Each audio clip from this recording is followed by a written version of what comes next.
Hi-de-ho, Lions fans. Welcome to the Detroit Lions podcast, episode 307. This is the official Detroit Lions podcast for Reddit. I am your dashing host, Chris, and with me are my good friends and even more dashing and sexy co-hosts, Sandman and Jeff the Riz Risen. How you guys doing today? Anything going on? Nothing major. Nothing major. Pretty low-key Saturday. Hanging out, hanging and banging. All right, yeah, we got a couple things to talk about today. Wow, Super Chat's rolling in. Thank you, Ryan. I'll hit you up here in a second. Wow, sweet. Today's show, Matt Patricia was fired. Bob Quinn was fired. We got some info from the presser. We got our thoughts. We'll take your calls, that, and a whole lot more. We got a great show lined up. Boys, you ready to go? Let's do it.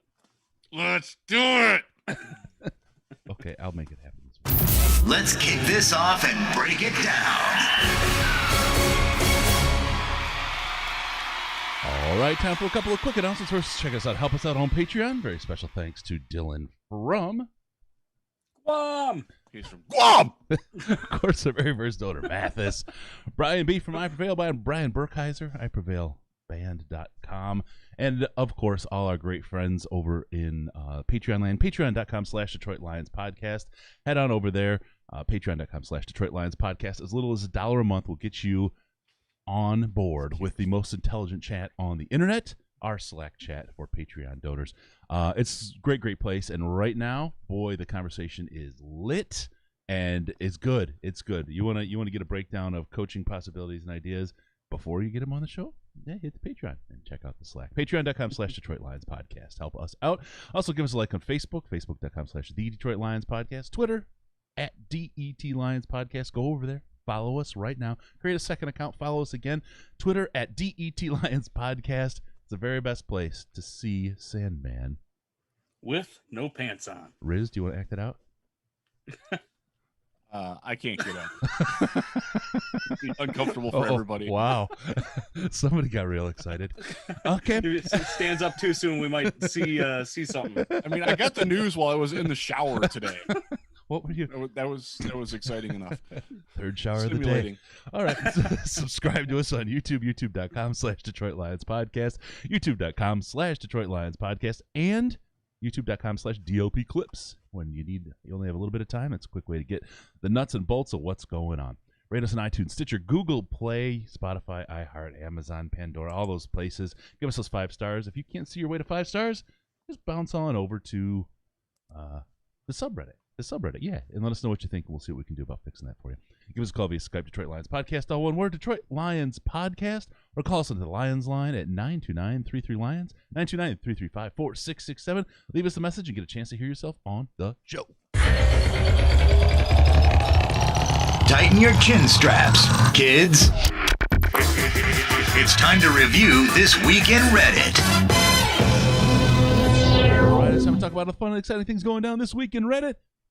And as we said, there's a little bit of news today. Came out that some folks you may have heard of, Bob Quinn and Matt Patricia, not the patrician, not so patrician, Matt Patricia are no longer part of the Lions organization. That is an interesting take. I'm just going to start out really quick. Keep doing that, guys, while I say this. You can tell a lot about the character of a person, how they react to something like this. And no, I as a fan, I think we can celebrate the change. I think it was past time, past due for a change. And we knew what was coming, and we were informed last year by the Fords what it took, and it kind of played out exactly like they said it would, and kind of mostly like we thought it would as well. But there's a thing that you can do. Right, these are people. These are good people. We met them. You guys know although we never met. I haven't met Bob Quinn directly. We have met Matt Patricia and spent time with him. And it was the Hooters girls and chicken wings and Dave Schultz from WNSP. We enjoyed getting to know Matt Patricia in Mobile last year. We genuinely did. This seemed like a guy that we liked. We were rooting for him. We wanted it to work, especially after spending all that time with him and watching him and how he handled all the college players that were down there. They clearly responded to him, but he just God, it just didn't work. And he got his chances, and man, it kept getting. It's not getting better; it's getting worse. Yeah, it absolutely is. It had to happen. But yeah, this is a man. He's got a wife. He's got young kids. Their dad just lost their job. That's. I do hate the dancing on the grave aspect of it, but at the same time, damn, it had to happen. Yeah. No, it did. It's never a happy time when somebody's fired. As a fan, you can look forward, but we'll talk about what it means. What does it mean? How good is it in the near term versus long term?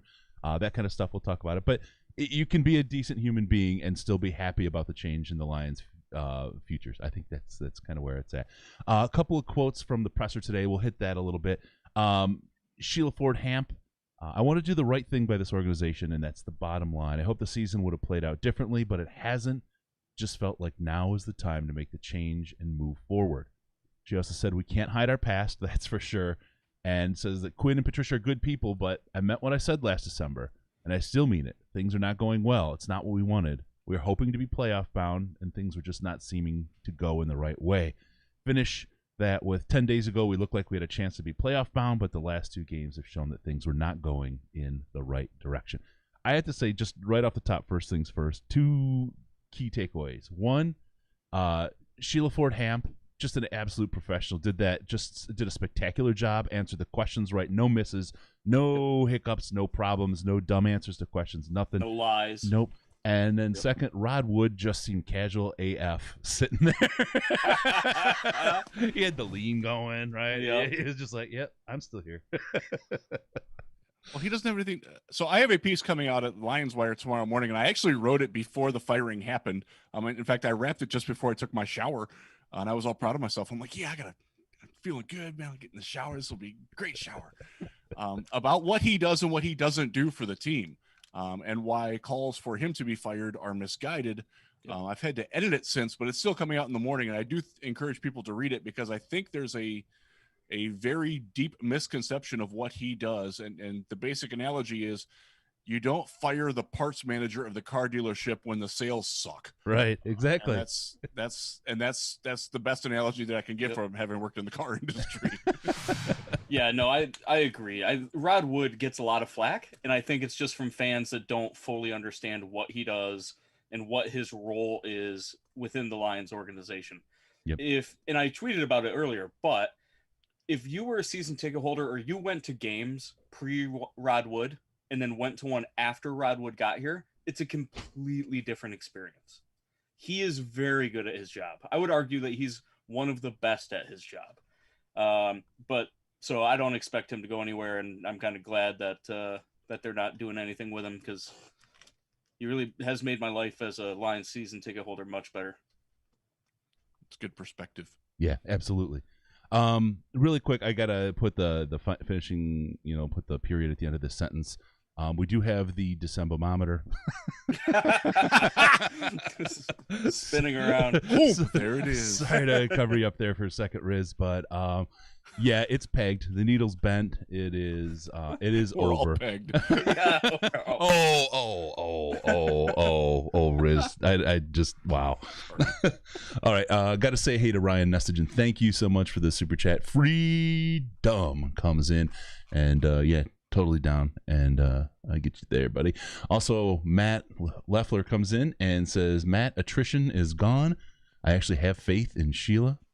Absolutely. I think she did everything she said she was going to do, and she did it very, very well. Sam, what do you think? What do you think of Sheila's presser today? Let's get her a grade at the end. Yeah, I thought it was good. I think she said what she needed to say. We talked about it 2 weeks ago in the post-game show, that part of the reason I wanted Matt Patricia fired is because it's a move the Lions need to make to keep fans happy. Because the Ford family has never been out in front of the media. They've never been available, really. So when they do something like this, it shows that they're not as disconnected as they seem. And that is one of the biggest takeaways I have from this, is that when she says these last two games put the nail in the coffin, that shows me that they are paying attention, that this is a fluid thing for them. They weren't ready to fire him at the end of the year no matter what. They weren't ready to keep him at the end of the year no matter what. They're going to do what they think is best for this team and this organization. And honestly, as far as the Ford family as owners go, you can like them or dislike him, but I think that she said the right things, and I would give her probably like a B+, B+ as far as how this press conference made me feel. What did she have to do to get an A? I kind of wish she would have had a few more answers about what they're looking for in a head coach. I understand that you probably don't start the process of looking while you still have your head coach on board, but I would have liked to have seen a little bit more of that. But maybe, that type of thing can get remedied with a press conference in a couple weeks. Yeah, I think when they have more answers. Yeah, from kind of seeing these things happen in other industries, it's a process, and I hate to sound like Patricia when I do that when I say that, but from that standpoint, the process is get your pads low. No, that was it's one of those things. This is the whole point of this press conference is to make the announcement. It's not to talk about who the next coach is. It's not to talk about the process or anything, just that it's gotten started. There should be an update during the process or a kickoff. Then when they near the end of the process, and then there should be something with an announcement. That's usually how these things run, right? You walk through each step of the way, and you get the right amount of information. The Fords have traditionally not followed the most communicative route, so I'd be interested to see how they do here. I just get a sense that Sheila's going to be a little bit different about that. She's going to be a little bit more communicative, because I think she knows right now, if you look at the way this year's gone for the team, the way this year's gone with having no fans in the stands and everything else, that they've got a lot of work to do, a lot of mending of fences to do with the fan base to be able to drive the excitement they want. Now, hiring somebody new is going to drive excitement no matter what, right? There's going to be hype around that no matter what. But I think if you do the right thing as an owner and from the leadership stance to bring folks along, it goes a long way to buying yourself goodwill. And let's face it, whoever they bring in is going to need goodwill. Yeah. So I'm looking. I have the quote sheet here now from the press conference. A couple things that stood out from me.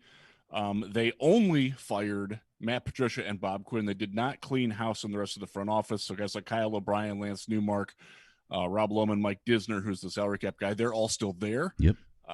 That may or may not persist with Disner's the new done a good manager. job, right? I mean, when you think of it from a salary cap perspective, from when he got Disner's here, a rising star. Disner is very, very well respected and regarded around the league. So I would be shocked if they got rid of him, even a new GM who wanted to bring his own people in. What do you think about him? I think he's sticking as an option to interview for that GM job as his next kind of expansion role. I will be surprised if he doesn't at least get asked by Rod Wood if he wants to interview for it. Yeah, okay, that's fair. I think they'll give him that courtesy. That's fair.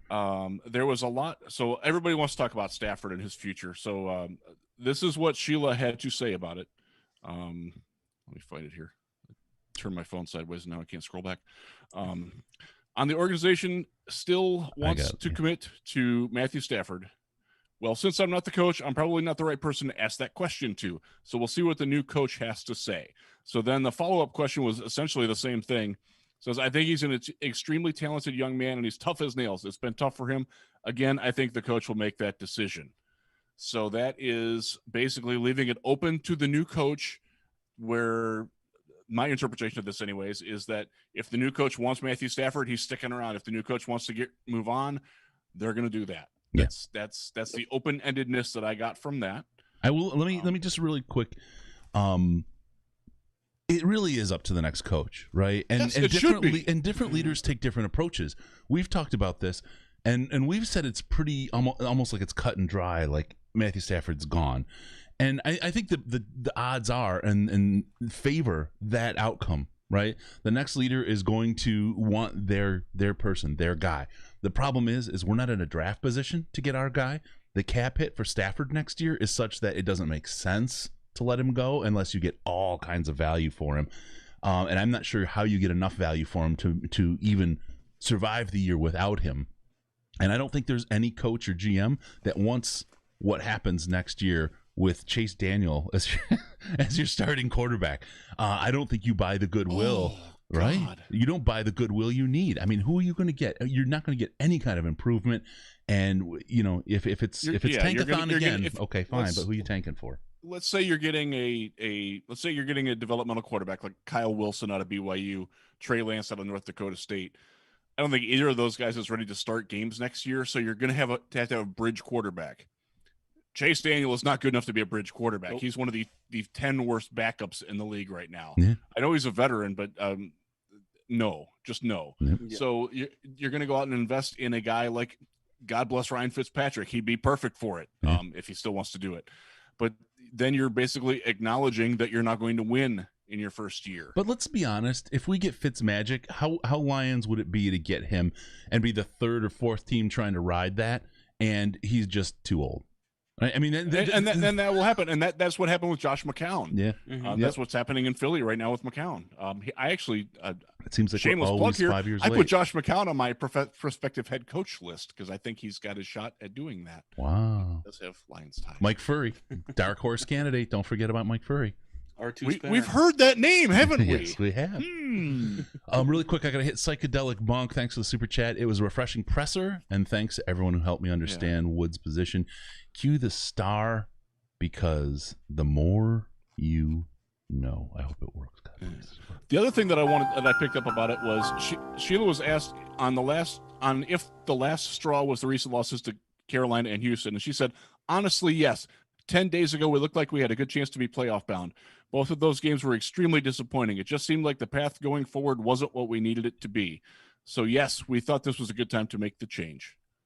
That means she heard you, folks. She heard us all. Yep.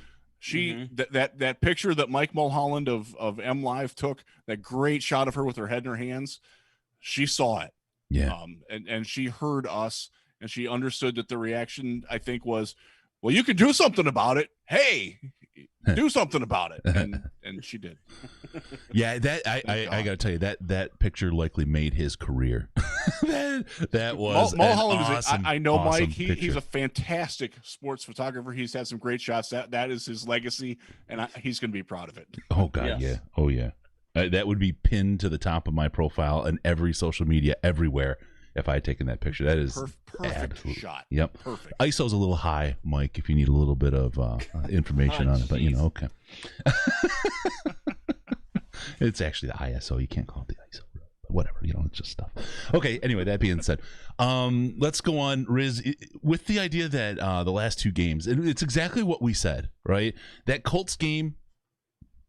Okay. Sorry, it was the Vikings. It was really the Colts game, which really I think got things headed the way that they're headed right now. But the Panthers was the last straw. We talked about it, Sandman, on the post game show that this is a Lions. It's not just this year, not just this coaching staff, but the Lions continually wilt under the bright lights. They fail to take that step when it's time on the big stage, and they get the opportunity to do that, and they just always fail.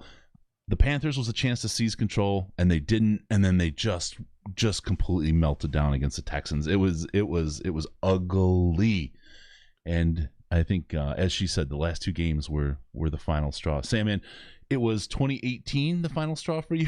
Preseason? Yeah, it was preseason game 2. Yeah, no.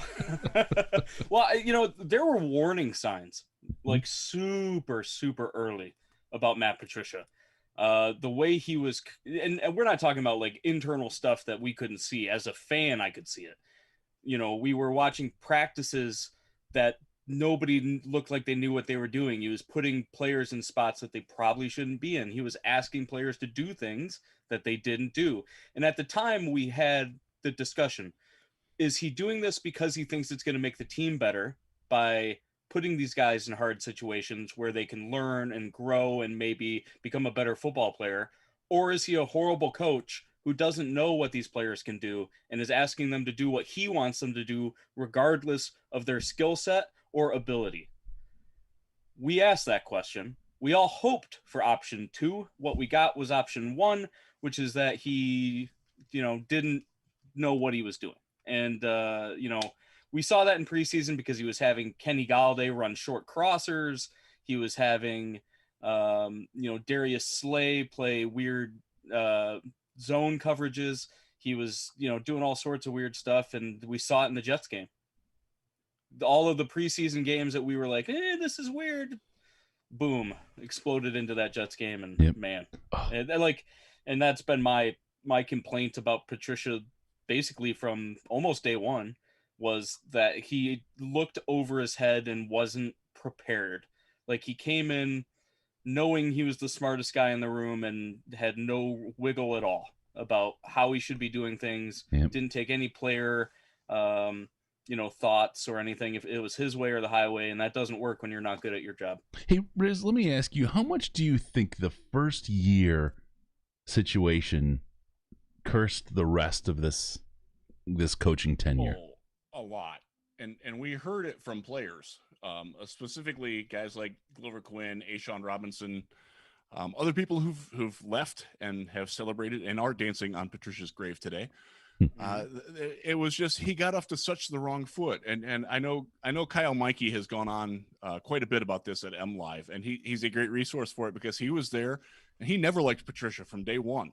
And it was almost by Patricia's choice that people didn't like him. It seemed like that was his way of building himself up, taking the power of position. Right. Yeah. And you, like, I understand that. Like, I'll go back to when I went to a new position when I started teaching. I'm a guy, I try to win the room. Mm-hmm. I'm not somebody who's going to try to, come down, hammer. I wish I would have been a little bit more hammer. I think if Patricia gets a chance to do it again, he will go in with less hammer and more, like, okay, guys, I get it. Honestly, the thing that really stood out was how profane, like obscenely profane he was for no particular reason, just coming out of the box, bleep this, bleep you. Why aren't you at the bleeping meeting all the time? And he couldn't make the time to be on time for meetings. Mm-hmm. That sort of professional hypocrisy like that, that's the same people who are telling you not, mask up and don't go anywhere. And then they take a plane trip across the country to visit relatives in Mississippi. That's that level of contempt for what you're doing that is engendered by that. And some people are not going to get past that. And I don't blame them for that either. And some people did. And the people who didn't get it, unfortunately, were a lot of the most talented players on the team, and they're elsewhere now. And Patricia's got to lay in that bed. He made it. He purposely did that with an intent to, like you said, come in and smack people over the face. No, I'll say, and so you're self-scouting right now, saying you wish you'd have been a more hammer when you came in. I think Patricia would say absolutely he wish he would have been less hammer when he came in. Yeah, I can see, and I'm not saying this is right, so please don't take this the wrong way. Now, people will take it the wrong way, but that's how this shit works, whatever. But I can see a coach like him coming in from a culture of winning, who have repeatedly won Super Bowls and done a great job, to a place like Detroit, who haven't done crap in 60 years. I mean, it's been forever since this team has shown any kind of performance other than our one playoff win under Coach Fonts. I can see being of the mindset that, hey, we got to come in here and slap things around and change this culture and really straighten things out. And I think, like I said, and like he seemed to recognize, he came in too much with that attitude. And Sam, man, I want to talk really quick. You talked a little bit before the show about the culture the way it was, and I want you to do that again and tie that in. I know you got something else to say, but if you can tie those things that's together, what I was great. going to say. Cool. It works out perfect. No, the real problem here is that when Patricia came in, just like you said, he thought the culture was weak. He thought the players were weak, and he was going to be the one to instill this mentality of toughness. What he completely misread was that this team had a fantastic culture already. They all knew that it was a fantastic culture because they were the ones that built it. We can talk about Jim Caldwell's culture all day long, but the reality is that Jim Caldwell brought the team together as a family, and the culture was the team. The team was the culture. So when you come in and destroy a culture that the players built, you're never going to succeed in that. And Caldwell had his touches on it where he never swore at the players. He never yelled, too awful much about anything or at anybody in particular. He was even keeled. That was his thing. And then to come in and call players effing C words and the other F word, and just really just tear into dudes' asses. You can't do that, especially players that know who they are and what they're worth. You can't do that to Glover Quinn. You can't do that to Darius Slay. You can't do that to, most players, to be honest. And you can do that when you're Bill Belichick and you're the best coach of all time and your way works. So when you tell people my way or the highway, it's win or don't. It's the recruiting thing. You can't do that when you're Patricia. It is the recruiting thing. And it sounds silly, but like Jim Harbaugh spending the night having a creepy sleepover with a potential kicker. Right. I mean, did he have the feet in his pajamas that night? Who knows? But I mean, it's the idea of winning the room versus crapping on the room. And I think, as you were saying, Caldwell's culture was great. And we've talked about Caldwell as a leader of men. What an awesome dude he was and how great he did. And where was the failure? It was at the coordinator level. And the fact that Ron Prince stayed there till he was gone is an indictment, an absolute indictment of Jim Caldwell's ability to run the football side of a team. When Martha stepped in and said, "You have to fire Jim Bob or Joe Lombardi," because he wouldn't do it. That was a sign that it was too weak. So Caldwell is from the Tony Dungy school, that coaching lineage. And that's a lineage that is built very heavily on players, on coaches allowing the leadership of the players to determine the direction of the locker room and the pulse of the team, not to interfere in that. And Patricia came in, like you said, Andy, and just went the complete opposite direction. Crushed it. It was a fundamental, terrible calculation on his part. I also will blame Bob Quinn on that because Quinn needed to let him know, hey, buddy, we're different here. This isn't New England. I would have hoped that Quinn had a better feel for his players and his locker room than that. Apparently he didn't. Yep. All right. That's why he gone to. Kurlingus with a super chat. Does this raise the confidence level on re-signing Galladay insofar as him actually wanting to re-sign now? No clue yet. Too early to know. This was part of the plan of re-signing him, I thought. It's going to be hard, man, because who knows what his worth is. If he's going to want $17 million a year, but he plays 5 games this year, that's a hard sell. That's a real hard sell regardless of who's GM. Yeah, if you're asking to be DeAndre Hopkins money when you miss 8 games in 2 years and you get the lowest separation of any wide receiver in the league, sorry, see ya. Go to Las Vegas and take their money. But honestly, I think Galladay needs to be semi-tied with Stafford in that Galladay is the kind of wide receiver that needs a quarterback like Stafford to get him the ball. Drew Brees is not getting Kenny Galladay the football. He's not throwing the football to him. No. Phillip Rivers would never throw it to him. Never. Yep, absolutely.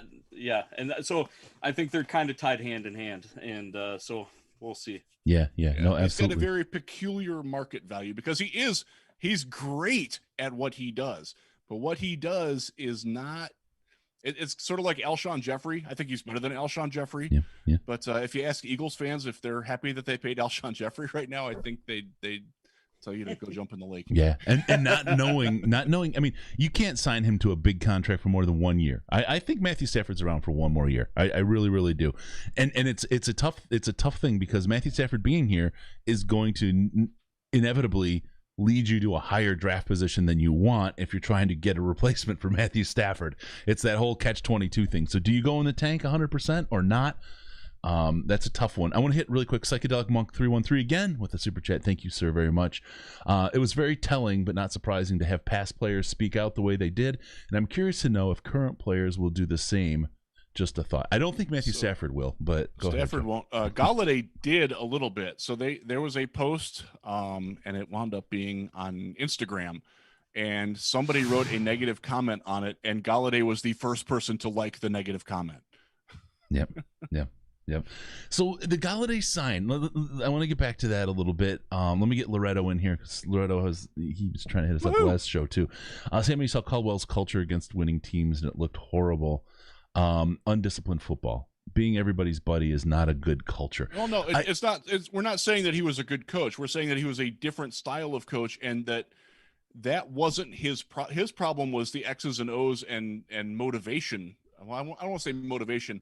I think the the fine details of gamesmanship and running the day-to-day, running the games specifically on Sunday were a big problem for Jim Caldwell. Yep. Yeah, and I want to. Yep, that's exactly it. There's a difference between being a good and I'll just leader of men and building a good culture of people, but you still need those coordinators to drive your people into playing good X's and O's football and be amped up for the game. And the problem is Caldwell's never too high, never too low thing, while in many ways was good, they never got high enough, it seemed like, to come out to play a game, and it was always the comeback kids, the cardiac cats. It was never remember the memes of Caldwell where every single reaction, whether it was like nuclear Armageddon or orgasm, was like the same. Yep, 100%. Yeah. So, but you have to give Caldwell's culture a little bit of kudos for allowing the comeback cats to happen. That year where Stafford led them to a record amount of comebacks was directly related to how Caldwell managed that team. Now, did he lose horribly to the Bengals when the playoffs were on the line? Hell yeah, he did. And that's 100%. And the team came out flat. They did the same thing against Baltimore. These are games that people like to forget now, but they're burned into my memory. But for all of Jim Caldwell's faults, I don't think the locker room was one of them. I would say that, in fact, you could make an argument that he had one of the tightest knit teams in the NFL as far as players getting along with players and understanding what the mutual goal was. Yep. Whether they could get there or not, that's, they didn't. Well, his problem was Sunday from 1 to 4. Yeah, sometimes 4:05. Let's really quick talk about the players' reactions, because it's coming out big time. It's a lot of old players, as we said. A'Shawn Robinson had a tweet, very interesting, right? Haha, told me you'll take my career away from me, but I guess they have other plans for you. Smile, laugh, emojis. And we should have saw that coming when he didn't start week 1 of Matt Patricia's regime. Right. Yeah. Right. But again, we look. This is the thing that just makes it. It's like, okay, culture. I get it. These tweets tell me the culture was a mess. Right. But let's look at what A'Shawn has done since he left.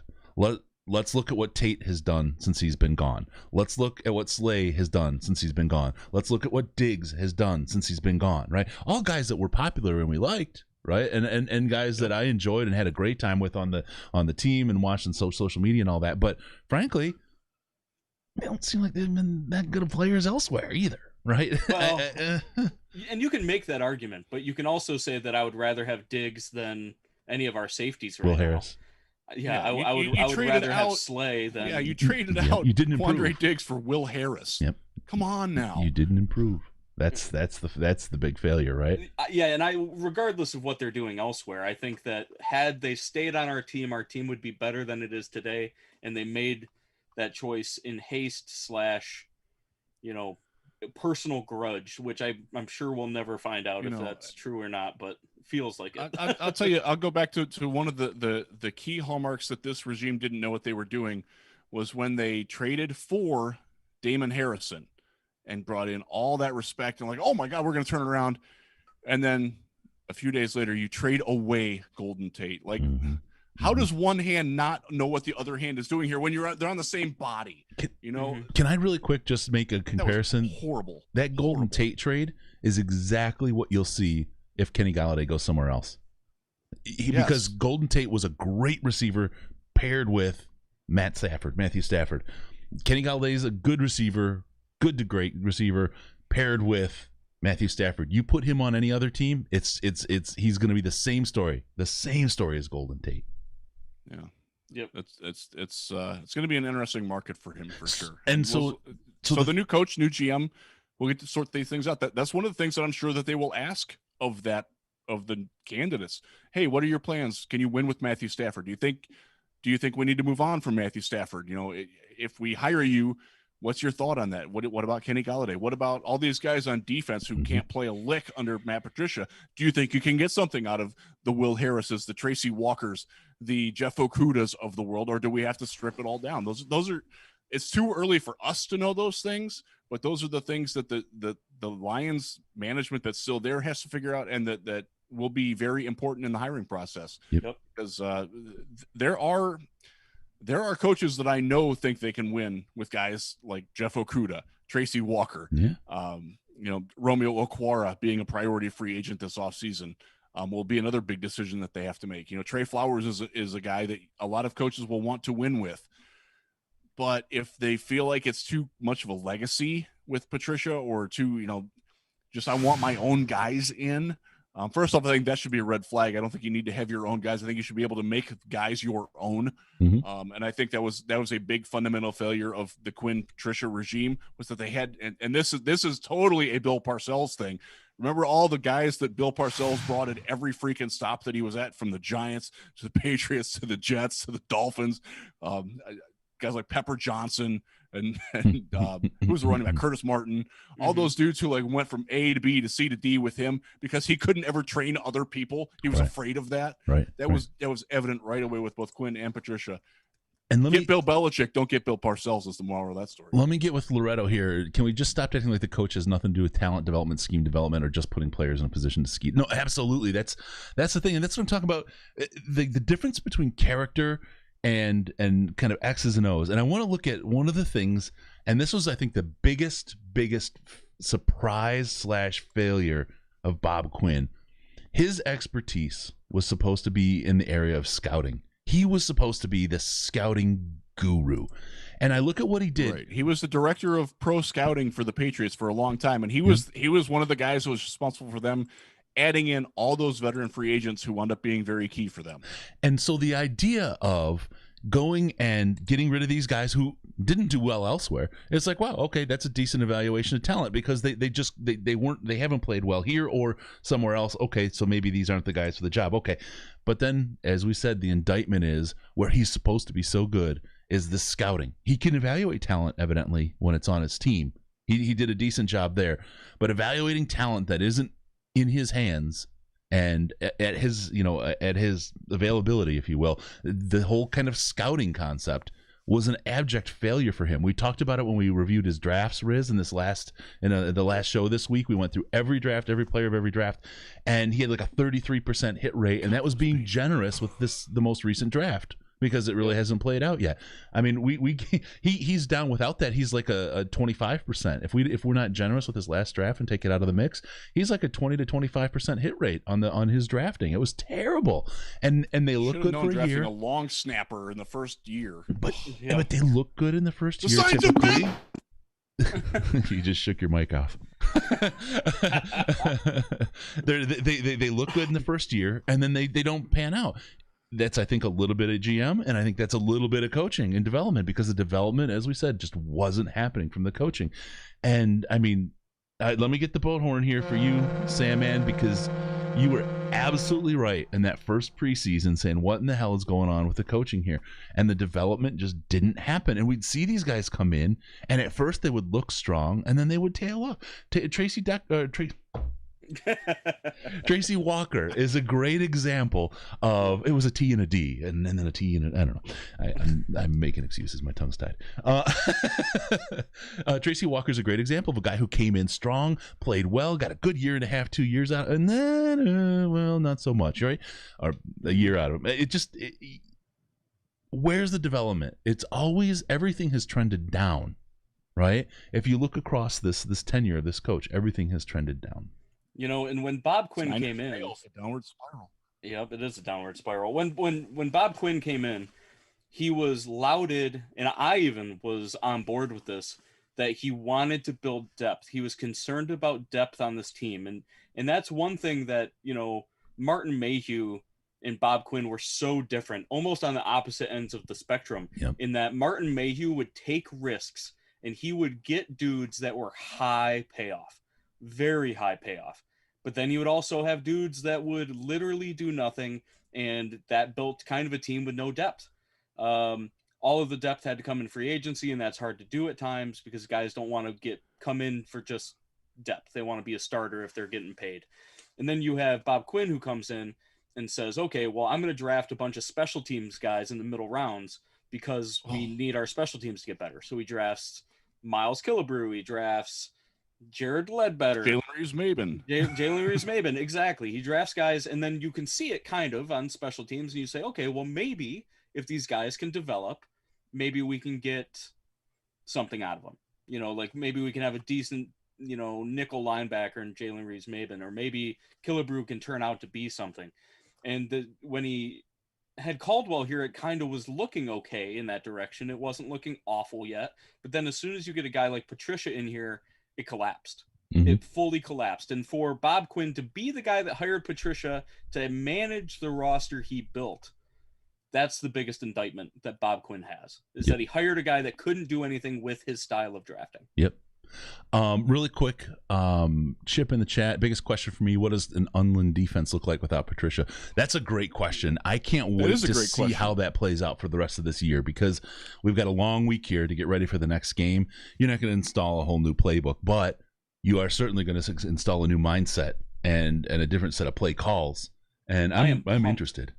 I am. That's a good question. Ready. I hadn't thought of that angle. That's a good one. I like that. Yep. And we always look for ask an article that question from Riz or the USA Today Lions Wire guys very shortly on that topic. I'm adding it to the drafts right now, baby.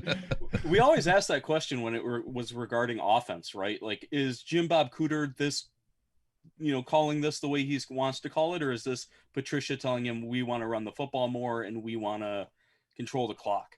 I think this is the first opportunity we're really going to get to see. If all of a sudden our offense opens up and we start seeing Stafford sling it more, then maybe that tells us what we need to know. Same thing with Unland. Maybe we start seeing blitzes. Maybe we start seeing 60% zone versus 92% man. Flea flickers every possession. I think that's Bevel's thing. 86% man coverage on 3rd and long this year, which is the league average is like 7.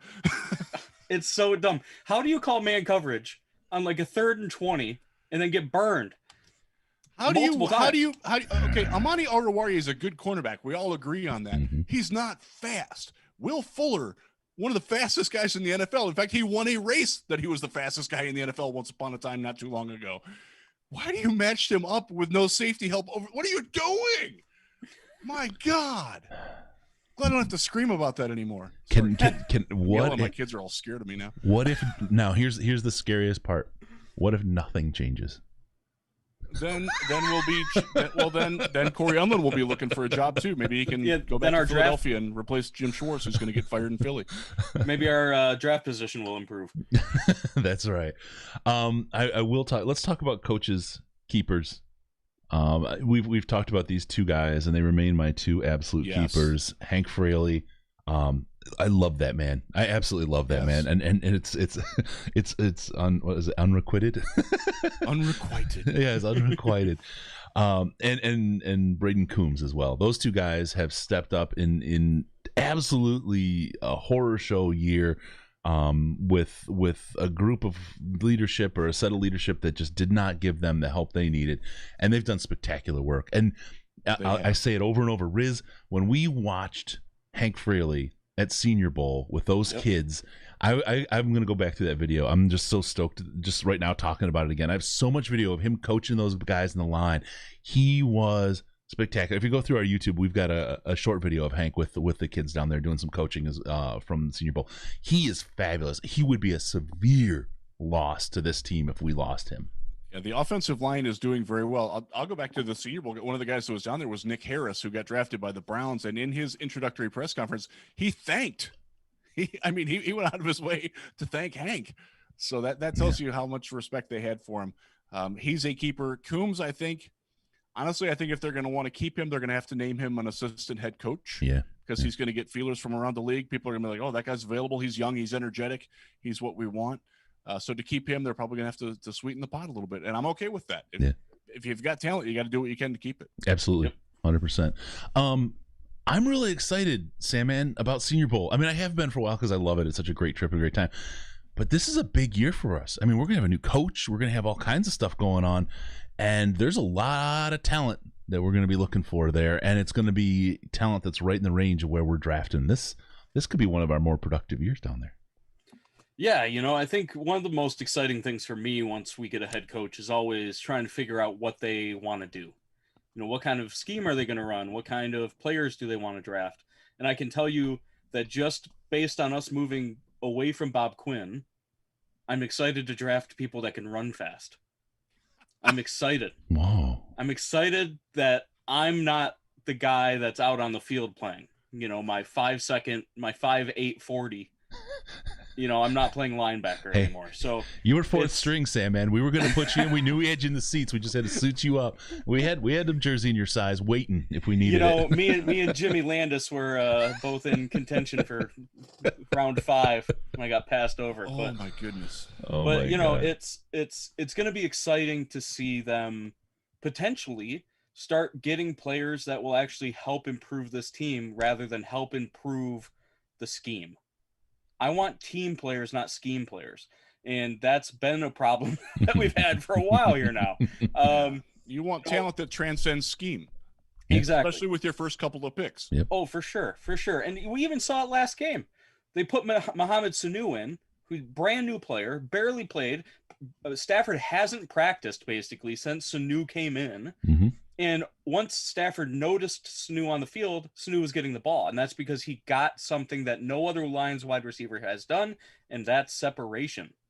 And it's a travesty that Stafford has been playing the last couple of years without anybody to get separation. And wide receiver is going to be a big need this year. Big need. Keep that in mind. The top 4 receivers on this team are not on this team next year. Necessarily. Right. They could franchise Golladay. I don't think a new GM will do that, but you have to, you guys know the way I handle free agency. If their contract expires, they're off the team. Yeah. Like if they want to come back, that's fine, but you can't count on that happening. Yep. So when this season ends, they will have a wide receiver room that is Quintez Cephas and what's left of Geronimo Allison. That's it. Yeah. And RoboCop. Yeah. and it's, oh god, I had something there and I lost it. It came in line. Damn it! I got something for this. All right, let me hit really quick. You guys, hit us up with your thoughts. What are you looking for in a new coach? Use the super chat. It's easier. The chat's flying by. It's going nuts. Yeah. It is. So I've got the phones with it on here, and I got the scrolling thing over here, and there's a lot going on in the NFL today. Let's just say that. Yeah. It's going to be a very interesting weekend. The Baltimore Ravens have 30 players on their active roster right now. The Denver Broncos do not have a quarterback because Jeff Driscoll tested positive and he was a close contact with the other 3 quarterbacks in their room. So they might play tomorrow without a quarterback. So it's a very eventful time. So if I've seemed distracted, that's not a reflection on y'all. It's just I got a lot going on. With only 30 players, the Ravens still have more starters than the Lions.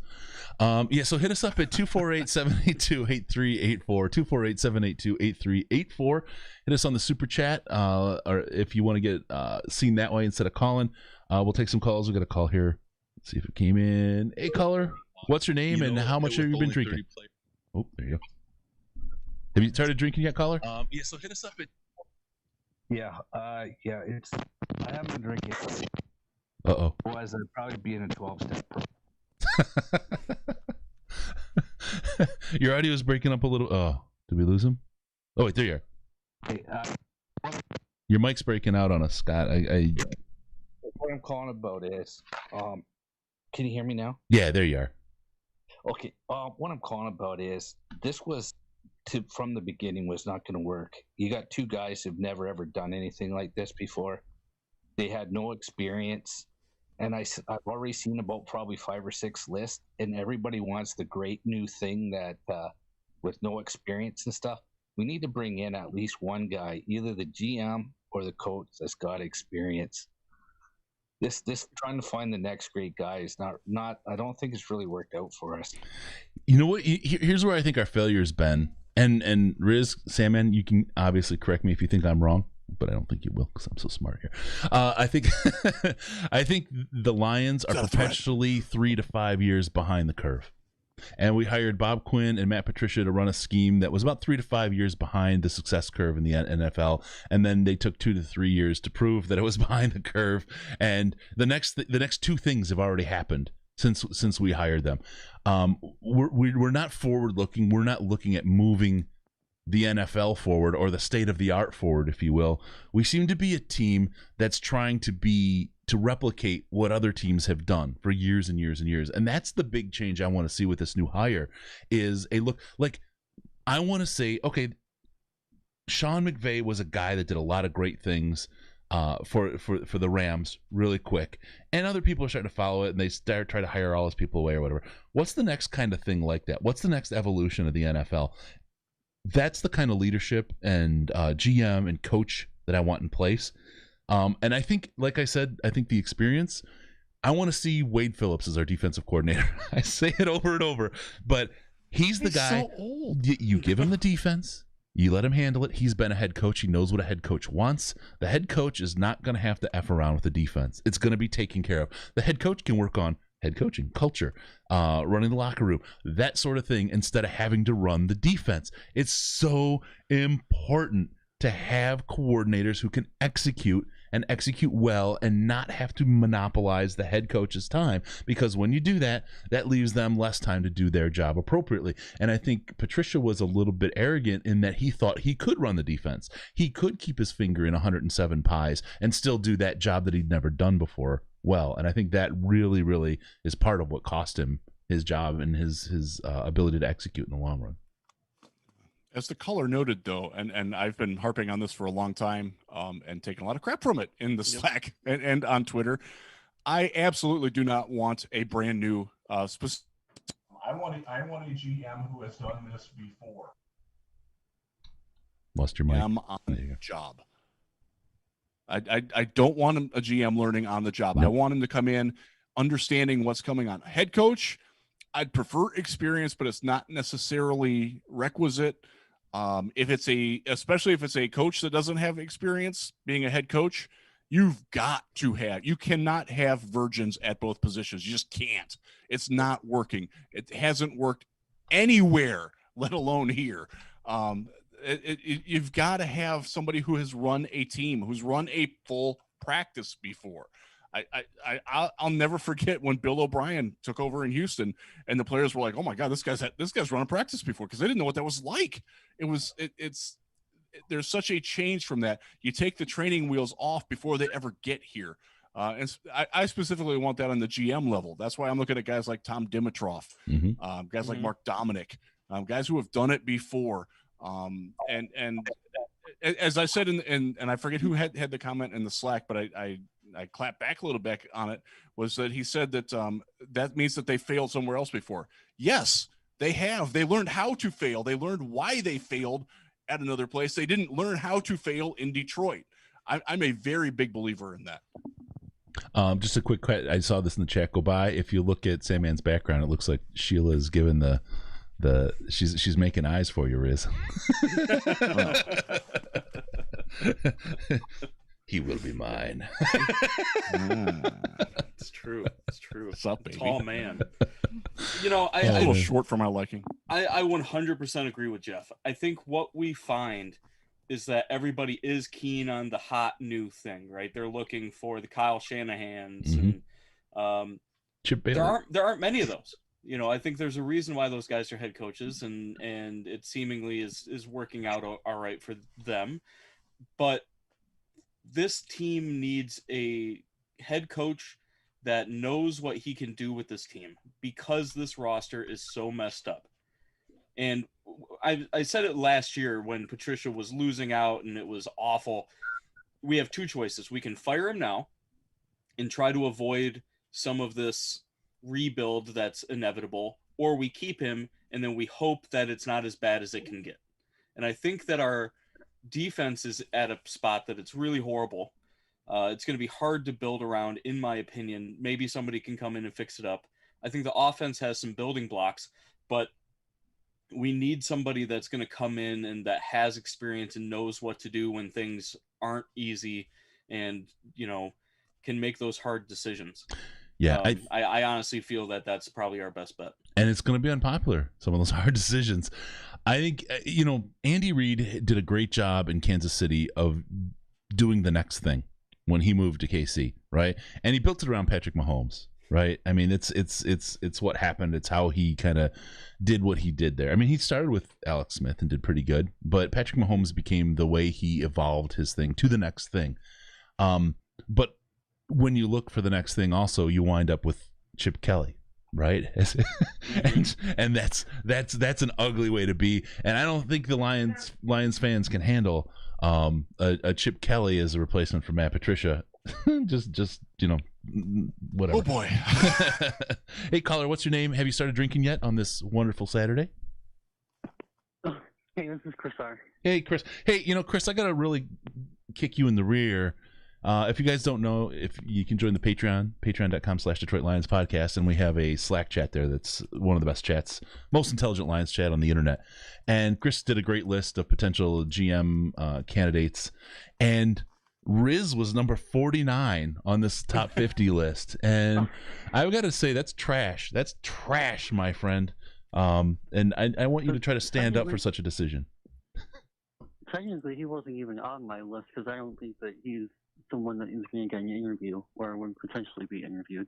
I think we'll end this call right now. Like in the actual right now. I think we're going to end this call right now, Chris. That's the kind of attitude that takes this Lions team to where it is today.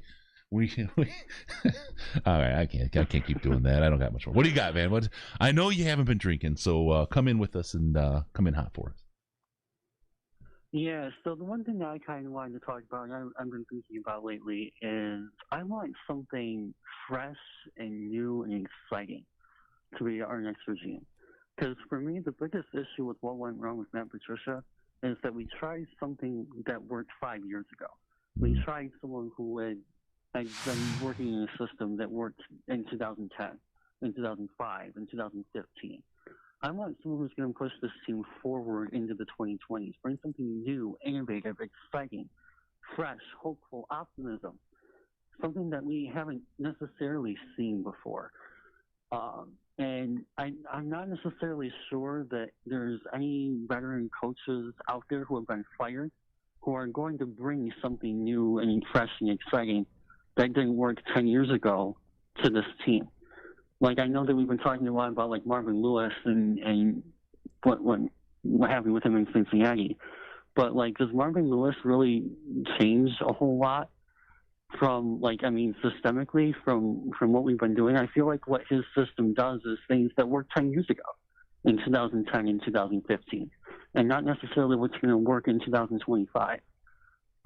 So for me, my personal priority and why a lot of my candidates, specifically for GM more than head coach, is I want someone who's going to bring something new and different to this team and not be stuck in the past and stuck in what worked in 1985. That's crazy talk, Chris. This is as bad as your list. I did see in the chat. I saw in the chat that they think that Riz actually might be okay at drafting. Riz, you got an okay NFL draft level grade. You're getting up there, buddy. The Lions would have the players with the best hair in the league. That's Chase Winovich would be a Lion. That's for damn sure. Yeah. Oh God, my wife wanted him so bad. No, Chris, I give you a hard time, and I shouldn't, but that's kind of what I do and who I am. But yes, it is. you I think you're absolutely right. I think we need to quit chasing the past with this team and with this talent, and look to try to be the ones to evolve to a good place. But again, it's this whole thing about the idea of do we do Chip Kelly new thing, or do we do Sean McVay new thing? And I think that's a big question, right? And I think that's a big concern as to how that plays out and what that means. And I think that there's a little bit of a difference, though, too, because, like, obviously with Chip Kelly, there's a little bit of extremism there. And I don't even necessarily think that the biggest issue with Chip Kelly was the schematic side. I think the biggest issue with Chip Kelly was the person side. Chip Kelly. And, like, the alienation of the players and all the stuff that we went through with Patricia. So I think that plays a part of it, too. I mean, just making sure that we hired the right person and then focusing on the other stuff afterwards is going to be priority number one. All right, my man. I'm gonna let you fly. Okay, we got another one coming in. Thank you, Chris. Yeah, for sure. Sounds good. Stay safe. Be good. You too, brother. All right, Chris Robbins.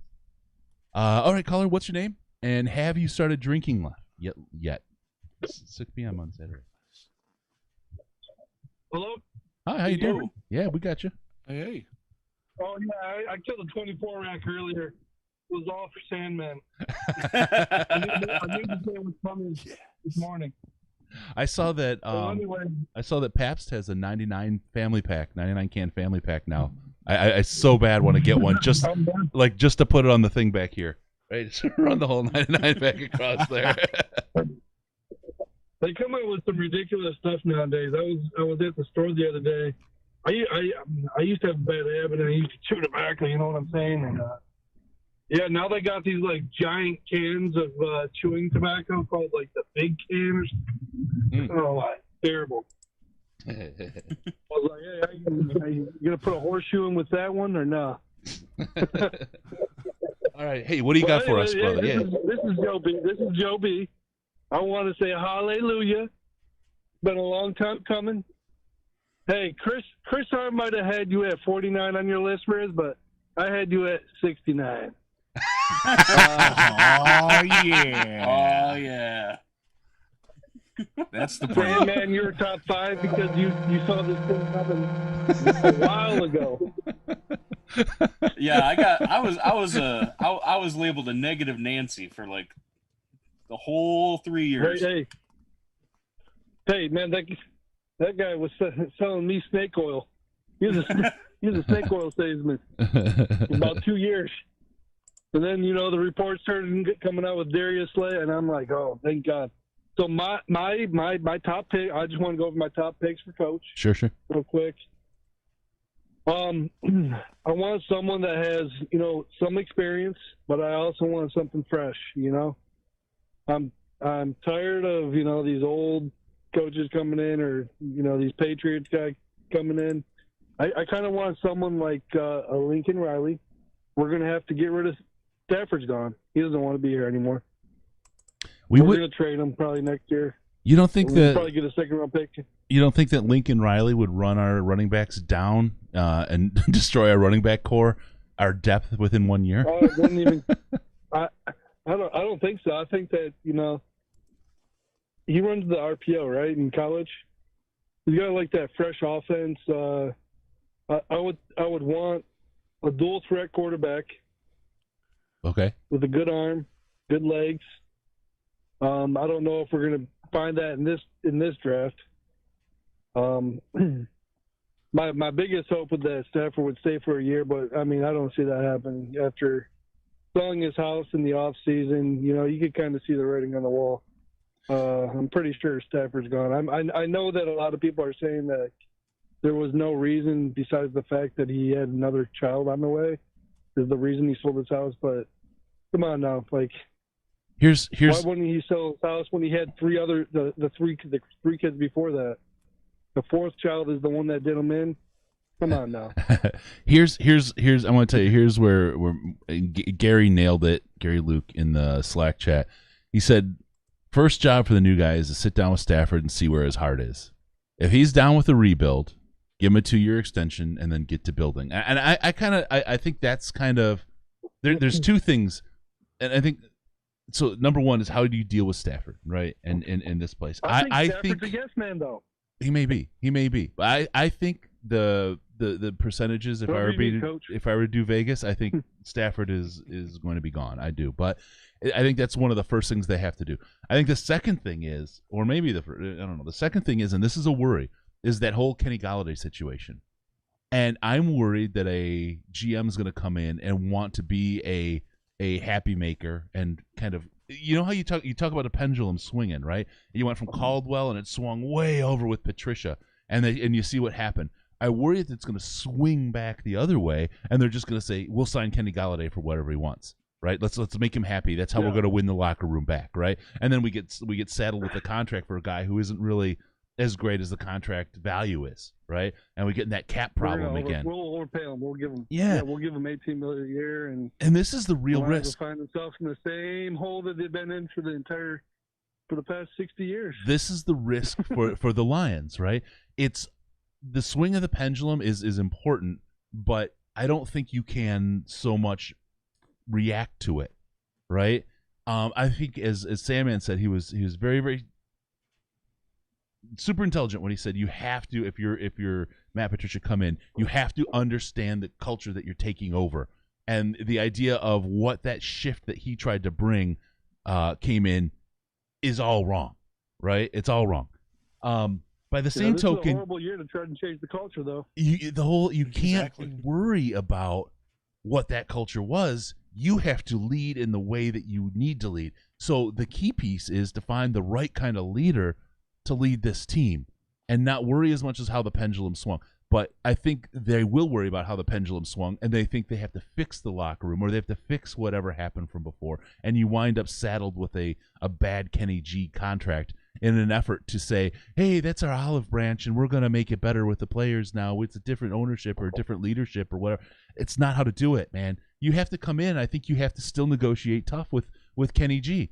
I think you have to be smart about the team's money. I think it's a tough conversation from leadership that has to happen, and there's going to be mad fans. There's not a good angle here for the Lions. There's not an easy way forward to make everyone happy and get results, right? It's just that they're in a crap position, and I think people need to understand that and look at it and say, look, I understand I'm a player person. I love my players, and that's it. I'm going to go, or I'm a ownership position, whatever. That's who I am, whatever.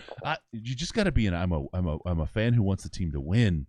And look at that and say, what do we have to do to win? What's right for the team? What makes sense? Peel the emotion out of it. Peel all that stuff away, and just go with what's going to help this team win. Period. Tell me I'm wrong, Sam. Well, what's your price? What's your price on a second round pick? If you could buy a second round pick, what would you put on it? Ooh. I think Stafford would get you a second. Right? Yeah, I think Stafford would get you a second. I think Stafford could get you a second and maybe a couple later round picks that are based on how he plays. What if you get a friendly re-sign with Stafford? Could we franchise tag Galladay and trade him? Yes, you can. But Yes, right? But you have to find how somebody much willing to would pay him you- that much. Well, I mean, I'm sure you could, because you could franchise tag him, take the hit on his contract this year. Take all that cap money that's going to come off this year. Have this be your crappy year. Trade Stafford, trade Galladay, and then try and just build up draft picks and draft stock through these next couple drafts. And like I said, I called in like 2 weeks ago and talked to you guys, and I said, this man set us back fucking 8 years. Yep. 8 years. The 3 years before, and now it's going to be a 5-year rebuilding process. So the next coach isn't going to survive the rebuild. Is that what you're saying? I mean, no, I don't think. I think this is just the coach that gets us over to where we're mediocre. We're back to Jim Schwartz again. I'll say this: this is going to be the Jim Caldwell. He'll get us to the playoffs, but he won't win. You can turn a culture and a team around pretty quickly these days. Other people have done it. Mike Vrabel did it in Tennessee, as an example. The guy that I wanted instead of Patricia. That's true. I'm never going to be bitter. Never not going to be bitter about that. I'll go to the other team that I cover, the Cleveland Browns. They're 8-3 right now, and look at, or 7-3. They'll be 8-3 tomorrow because they're playing Jacksonville, and Jacksonville doesn't have any players left. Yeah, but they have tried every possible combination. They've tried retreads. They've tried new. They've tried the fresh new thing. They tried the analytics. They tried going away from the analytics. It took them a while, but they finally got it right. And look at they're a playoff team this year. That hasn't happened since 2003. it can get turned around. Yeah, but how much money? The goal is to be Pittsburgh or Baltimore. How much money have they invested in that team? Where they're not going to do that. Minnesota turned it around fairly quickly. I think a lot of us thought that Minnesota was going to bottom out this year. They're not as good as they think they should be, but they're on their way up. They're going to catch the Bears. That's you're trapped with certain, like, how many years Trey Flowers is stuck around. But if you get rid of Stafford, 4 years to get back. No, I don't think it can take. Where they are now. It shouldn't have to take that long. Not with cap room, not with the way that the NFL is set up these days. With if you get a couple of good draft classes, you hit your first and second round picks. You get a couple of key free agents, which even Quinn stumbled into those. This team could be a playoff team, probably not next year, but 2022 they should be competing for at least a playoff spot, if not more. Yep. Hey, Joe, I'm going to let you go here. Stafford stays. We got All right, what you guys. call. Take All right, care. thanks, brother. Good talking to you guys. Thanks, man. All right, see ya. All right, we got that. I'm gonna really quick. I got to bait Ash. Ash is gonna call in here shortly. Nice. I Guys, just I do have to run. Oh, I have okay, Riz. a lot of work that is piling up on my inbox here. Yep. Understandable. All right, buddy. All right, Thanks, guys. Take be care. good, Riz. Go See you later, Lions. brother. All Later. right, see ya. I didn't realize how long we'd gone. Crazy.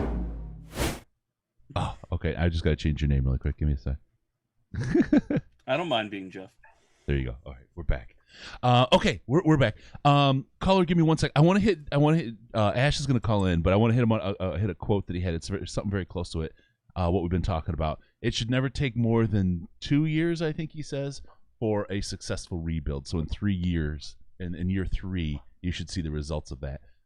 We're in a really weird spot. I would love to see in 3 years that we respond, but here's the deal.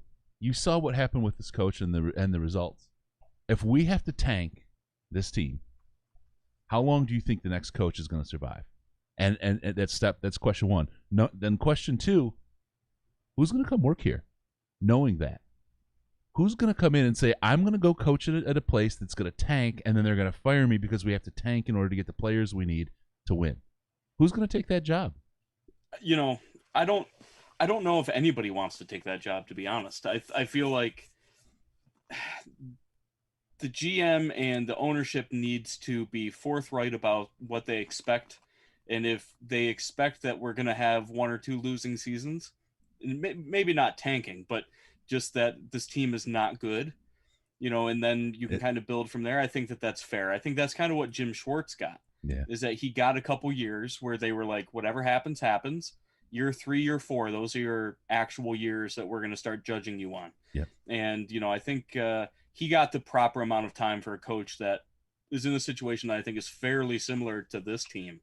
I think the real issue that they're going to have is that we only have 5 draft picks this year. Yeah. This is an awful year to be bad. Yep. With only 5 draft picks. But it's a great year to trade away a Matthew Stafford because you can get 1 or 2 picks out of it. If you can sign Matthew Stafford to a good deal, and this is part of the conversation I think that a new GM has, and just so you know, Ash came in the chat. He said, year 3, if the rebuild is working or not. I think I freaking lost it because I went to Ash. My God, I gotta stop this. Stop this. Say that last thing you said again. I don't remember what I said. God dang it. Hey, caller, what's your name, and have you had as much as us to drink?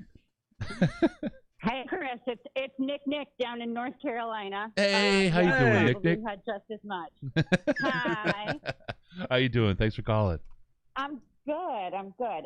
So my husband and I are sitting here, and we've been talking about it, and I'm curious. You guys, I know Riz mentioned Vrabel before he got off, and I don't know if you guys saw it, but Lomas Brown threw out Chris Spielman for a GM. Is it Herman Moore? Yeah. Herman Moore, yeah. And I'm just curious what your thoughts are. And I know there's a lot of talk about experience and wanting coaches with experience. But what about these players that have successfully become coaches? Is that a decent kind of experience, at least in one? I understand wanting a GM who knows exactly what's up. But for a head coach to come in, to have been a player recently and know what this is all turning into. I think yeah, I think there's something to that. I really do. If I think about this as again, I think about if I go back to what I was saying about the coordinators being so key to the X's and O's and helping the team execute, and you look at like the Sean McVay model. I'm not saying he's not a smart coach or anything like that, right? But the fact is he can relate to the players in a way that a guy, Jim Caldwell can't, Matt Patricia can't, Wade Phillips can't, right? There's a certain inability for guys like that to relate to the day-to-day of what happens in a player's life. Guy like Herman Moore, he can relate a heck of a lot more, a lot better. And with the right coordinators, I think a guy like that could be successful. I have heard, though, as you said a little bit, the idea of Spielman to GM, and I've got some thoughts on that. I'm going to let you kind of swing the bat at that one first, Sam, man. It's interesting because you can tell that Spielman cares about the Lions. You can kind of tell he doesn't want it to come through when he's announcing our games, but it's there, and you can feel it. Mm-hmm. And I think that he's got a good enough football mind that if they decided to go that route and they actually interviewed other GM candidates and they decided to go with him, I don't think I'd be upset with it. We've seen guys like John Lynch come in and make a big difference. We've seen guys like Mike Mayock come in and make a big difference. Guys that were a little out there, conceptually. So I feel like, would I be fully on board with it? Probably not 100%. But if they went through the actual hiring process and they decided he was, the best person for it, I would be pretty pumped that we got a Lions guy in to be the Lions GM. There's something about that's appealing for sure. Like having Stevie Y. I think that's what it is. They have the drive already. They already love the Lions despite what the Lions are. Exactly. So they have that extra drive. Kind of like Stevie Y is the GM of the Wings. He's got a sense of ownership, right? I think that's what it is. You bring in. Yep, they're invested. You bring in Caldwell, you bring in Patricia, you bring in guys like that. I think Schwartz came in. He was invested because he knew he was taking an 0-16 team over. And as much as crazy as he was, right? He's like that. And Nick, do take this the wrong way. I don't mean it, but he's like that crazy ex-girlfriend, right? It was great. It was great. But man, it's not a long-term thing, right? It's kind of where I am with him. But he was just absolutely fabulous. He made Lions football fun and must watch football. God, I miss Jim Schwartz's Lions compared to these guys. We got the super chat from a guy named Sandy Man Leons. Sam Man, of course, comes in. This Lions team is worse than the 1971 Marshall team after the plane crash. Thank you, Sam Man, for the laugh. That's horrible. Spielman as a GM. I love the guy. I believe he's invested. I believe he cares. But hearing him talk, I just feel like there's a CTE thing going on where and someone said it. I don't want to mean it this way, but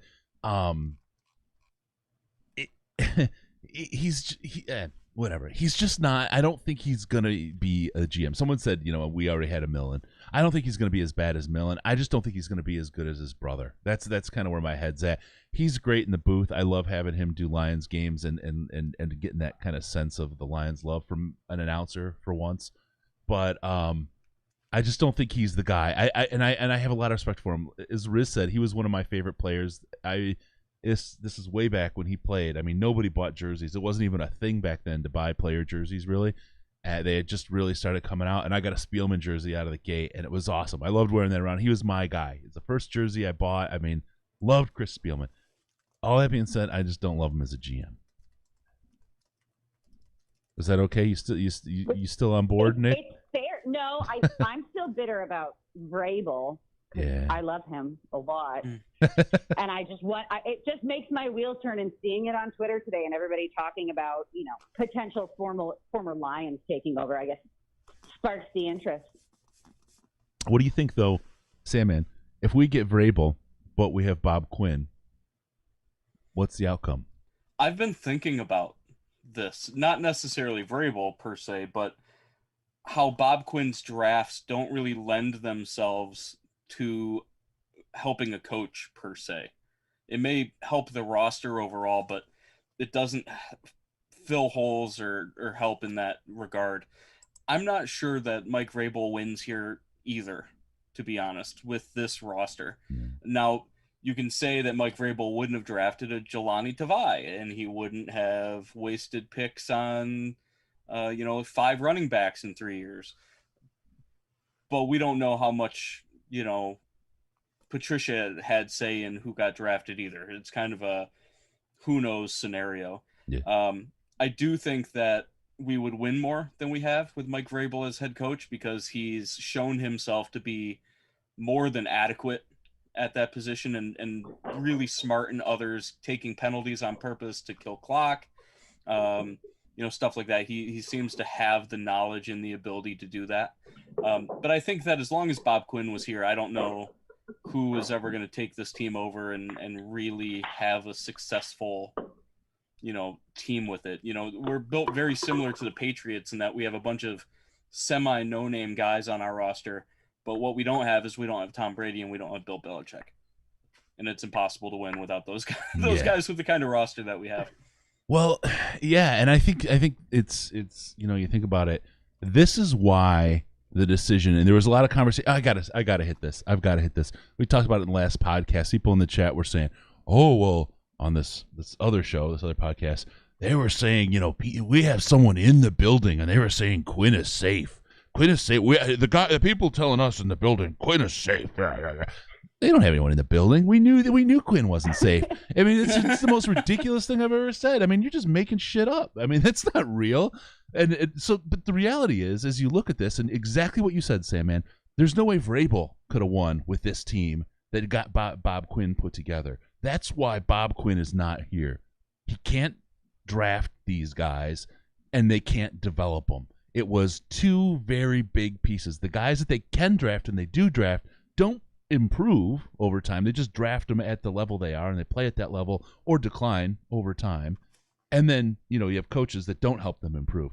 They had to go. He had to go. It was obvious that they were a package deal. That was the end of that story. So the real sad reality here in an alternate universe is Tennessee gets Matt Patricia, and we get Mike Vrabel, and literally nothing has changed.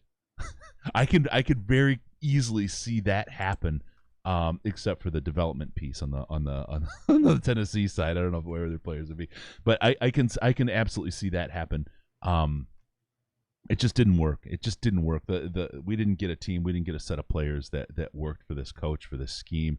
And then this coach and this scheme didn't develop the players into what they needed to be. It was a package failure. And if there was like a Venn diagram, you would have bad drafting, bad coaching, bad scheme, and in the center there'd be the Lions. It's actually I'm thinking the Office meme with what's her name, Pam, right? They're the same picture. It's like a Venn diagram. It's just a circle.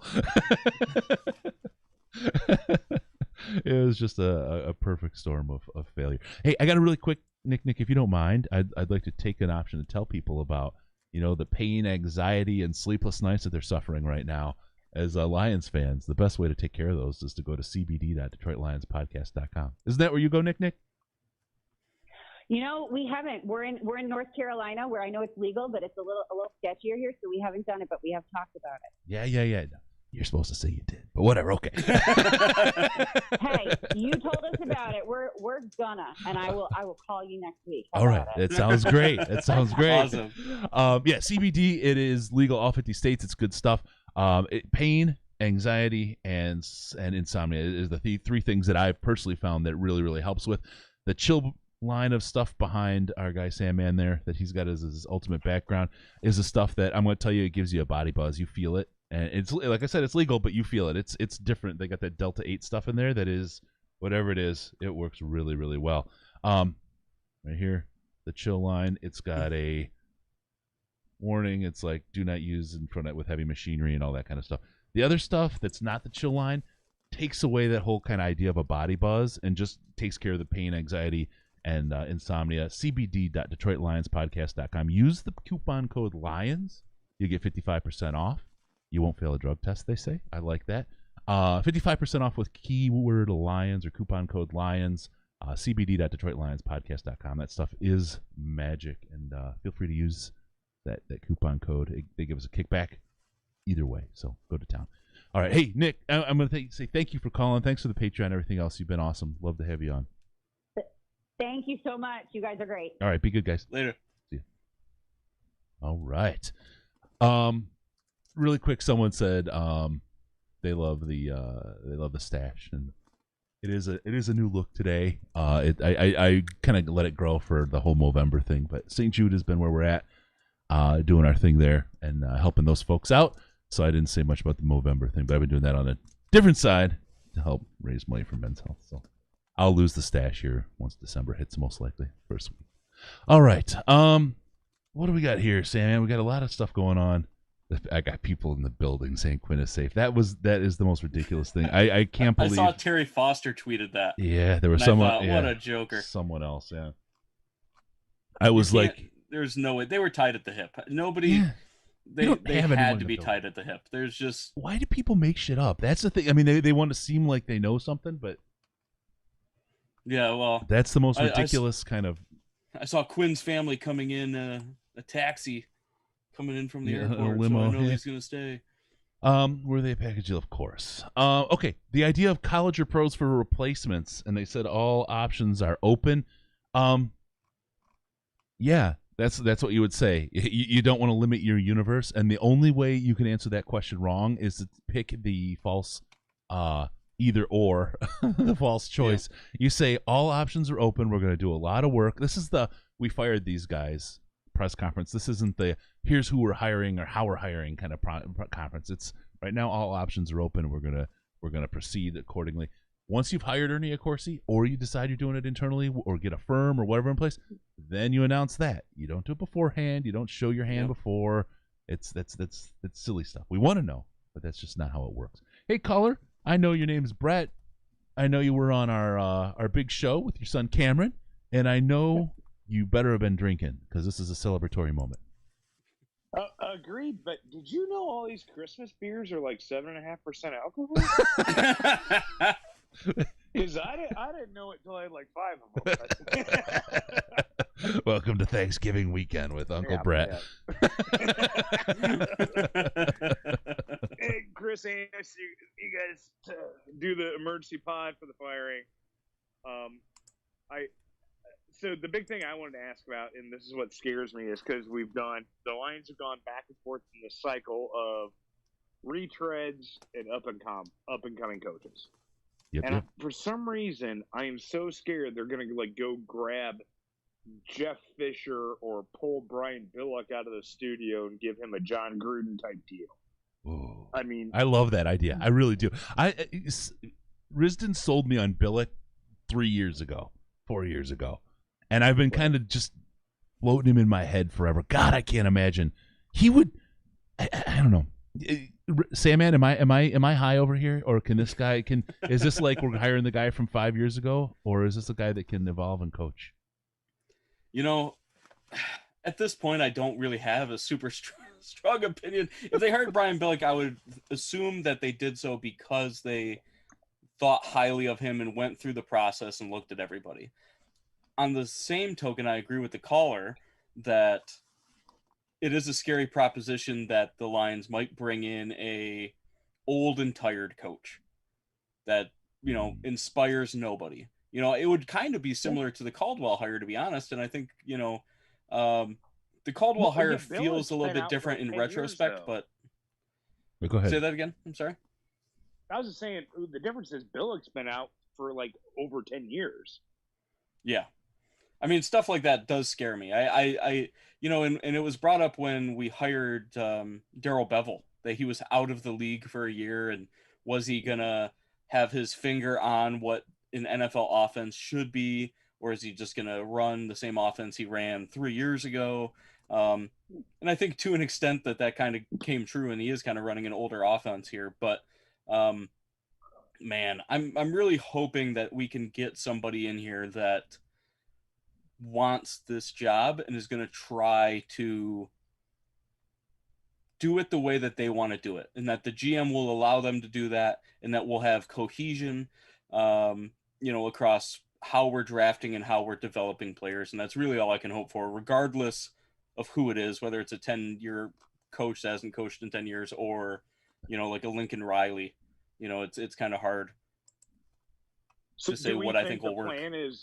Do we think the plan is going to be that they will hire the GM first and fold them in on the head coaching hire?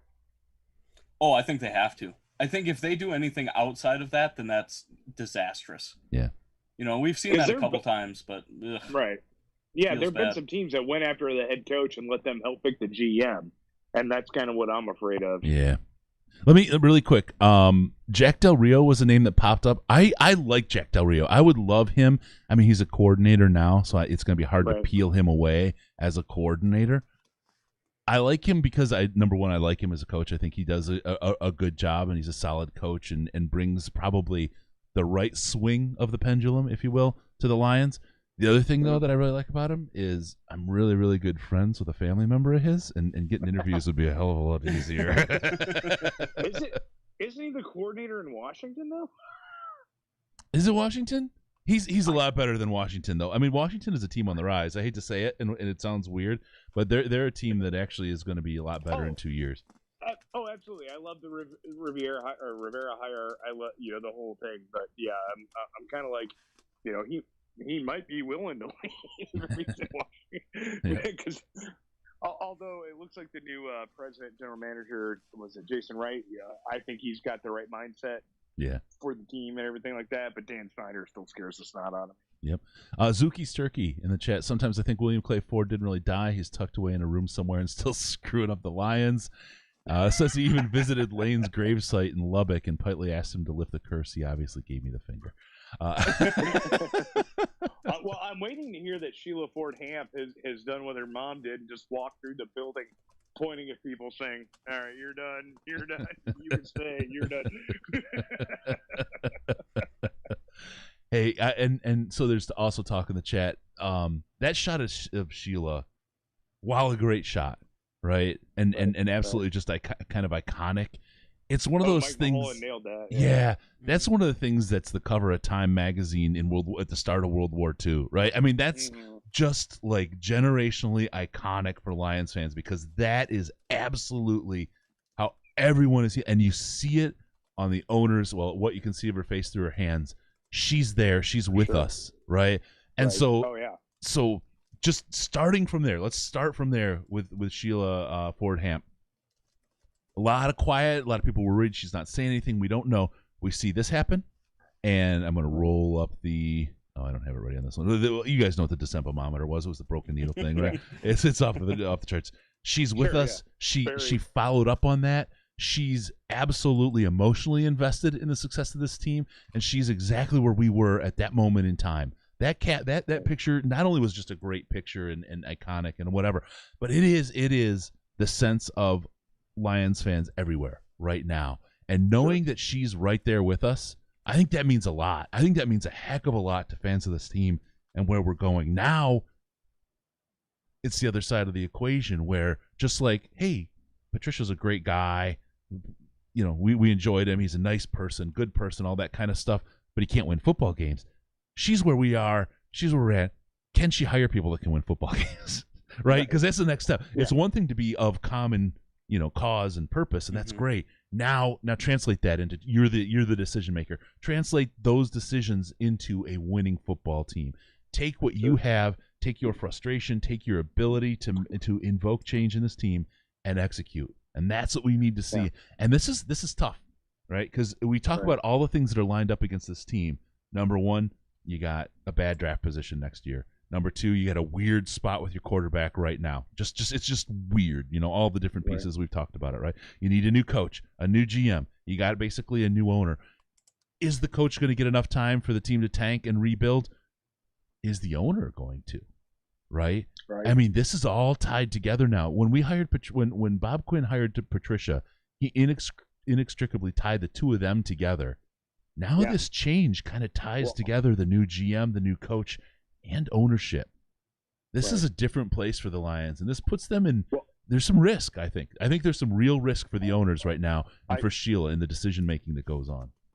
I will tell you, I always believed that Quinn came in wanting to hire Patricia, and he spent 2 years building the roster. Yep. He didn't want to bring in Patricia for a roster that he couldn't coach for his scheme. Yep.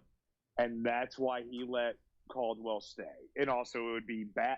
Well, I mean, after the first year, it would have looked bad anyway. Sure. But then he was willing to cut him after the 9-7 year, or the non-playoff 9-7 year, because he felt he had the roster primed for Patricia, and that was his failing. You know what I mean? He built it for Patricia, and Patricia failed as a coach, which essentially failed Bob Quinn because he bet all of his money on that.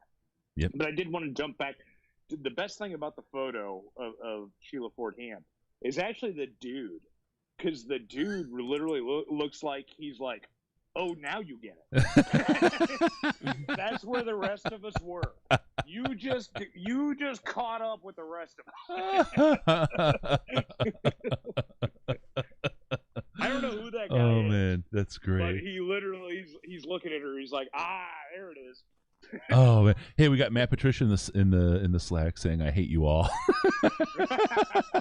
Whoever that is great. That is absolutely fabulous. I love that account. That is awesome. All right.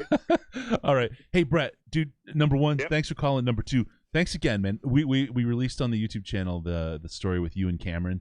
Yeah, The video hopefully clip saw of it. that. Thank you. It's really Yeah. great, folks. Go check that out. If you want a compelling reason to donate to St. Jude and make the world a better place, look, Yep. we can all watch the news. We can all look outside and see how crappy the world is today. In 2020 has just been an absolute crap show. But if you go to stjude.org/DLP, you get a chance to help make lives better and kind of put your money where your mouth is on being a good person and making the world a better place. So I just want to say thanks to you, Brett and Cameron, for coming on, telling your story, sharing it. It was emotional. It was compelling. It was inspirational more than anything. Just want to thank you very much for everything. Oh, well, I was so glad to do it. And I would also return those thanks for you guys to put something on like that for a place like St. Jude, because, my son is here. Again, he didn't have to go to St. Jude, but they were absolutely instrumental in developing the treatment that he got here in Ohio. Yep. So, and he's here, and he's going to be here for a long time. And I need other families besides mine to have that same outcome. That's awesome. All right, brother. Yeah. All right, Brett. Be good, man. We appreciate it. Love you, dude. Absolutely love you guys. You All guys right. are awesome. We'll see you. All right, we'll see you. Bye. All right. Matt Patricia in the chat saying that he and Jim Bob Cooter are going to start their own team. And where are my donuts? They're on top of the running hill, next to the 7-layer dip. He'll never see it. He'll never get to it. Oh, Do you think man. he gets to keep the 4-wheeler? Is that one of the perks? I think there's tire tracks from it across, because it's I think one of the first things they do is do the hill climb with it.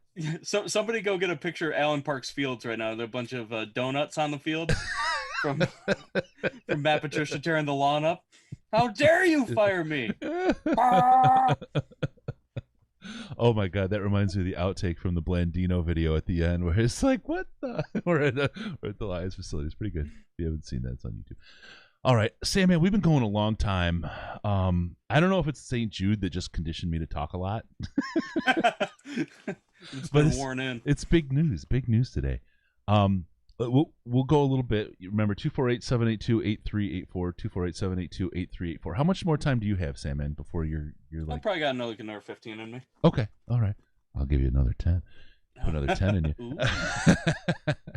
All right, so let's hit a couple of things. First one is say the number. We get a caller. Okay, we'll get the caller on. Really quick, I want to tell you, if you're getting Lions gear now to celebrate the new coach and the new regime, head on over to fanatics.detroitlionspodcast.com, fanatics.detroitlionspodcast.com. All your Lions, Michigan State, Red Wings, Pistons, whatever gear you're looking for, fanatics.detroitlionspodcast.com. They give us a kickback, and we appreciate everyone who does it. All kinds of great gift ideas, real licensed merchandise, fanatics.detroitlionspodcast.com. Caller, what's your name and how drunk is that kid in the background? Big baby, it's Malcolm. What's going on, man? Hey, what up? From Atlanta. Malcolm, what's going on, brother? What's poppin', baby? Nah, man, I saw the notification late, man. I've been doing daddy duty all day.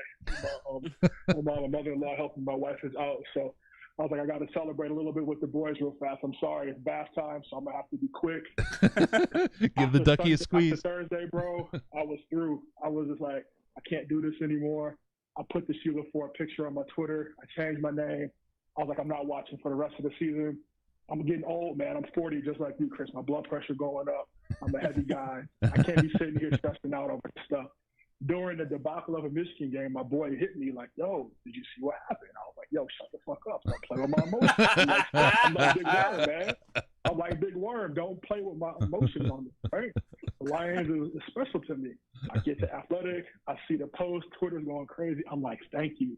Finally somebody's paying attention. I appreciate everything she did. If nothing else, it just gives us fans relief. The only thing I wanted to say, man, is like, I missed some of the calls. So if you guys will cover all this, just brew me out of here. It's cool. But I see a lot of people asking for Rod Wood to be fired, and I don't understand what he has to do with the football side of things.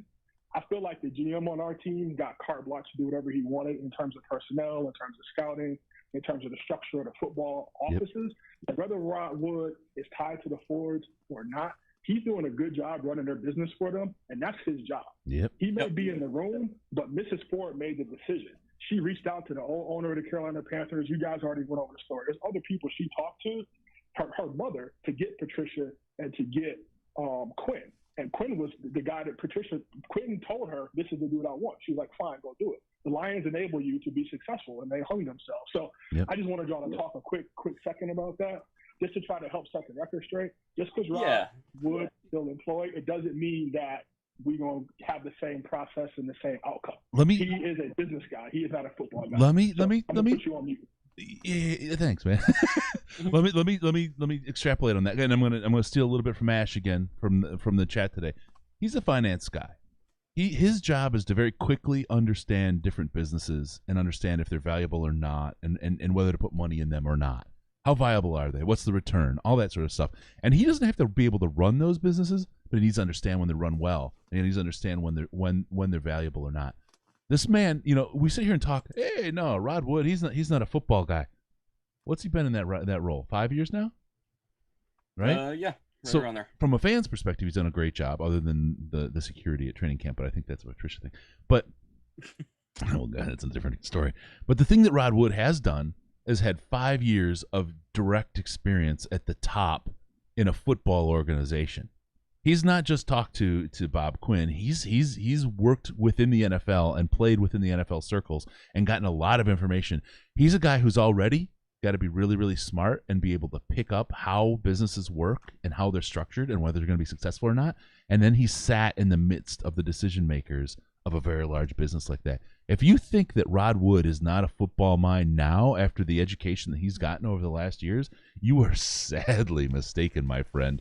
This guy knows what he's doing, and this guy is stepping in right now. And this is the one thing that I think the retention of Rod Wood in this role means, is that he has picked this up and that he is a real asset here, and he is going to help the Lions in this position. If he's helped the Fords the way he has over his history and the reason he has this job, he's not going to be bad at this job. I mean, sure, he could be. But I just don't see that happening. He has all the pieces in place to be good at this job and be able to step up to this job. And he again had the education of a couple of years. Sandman, tell me I'm high.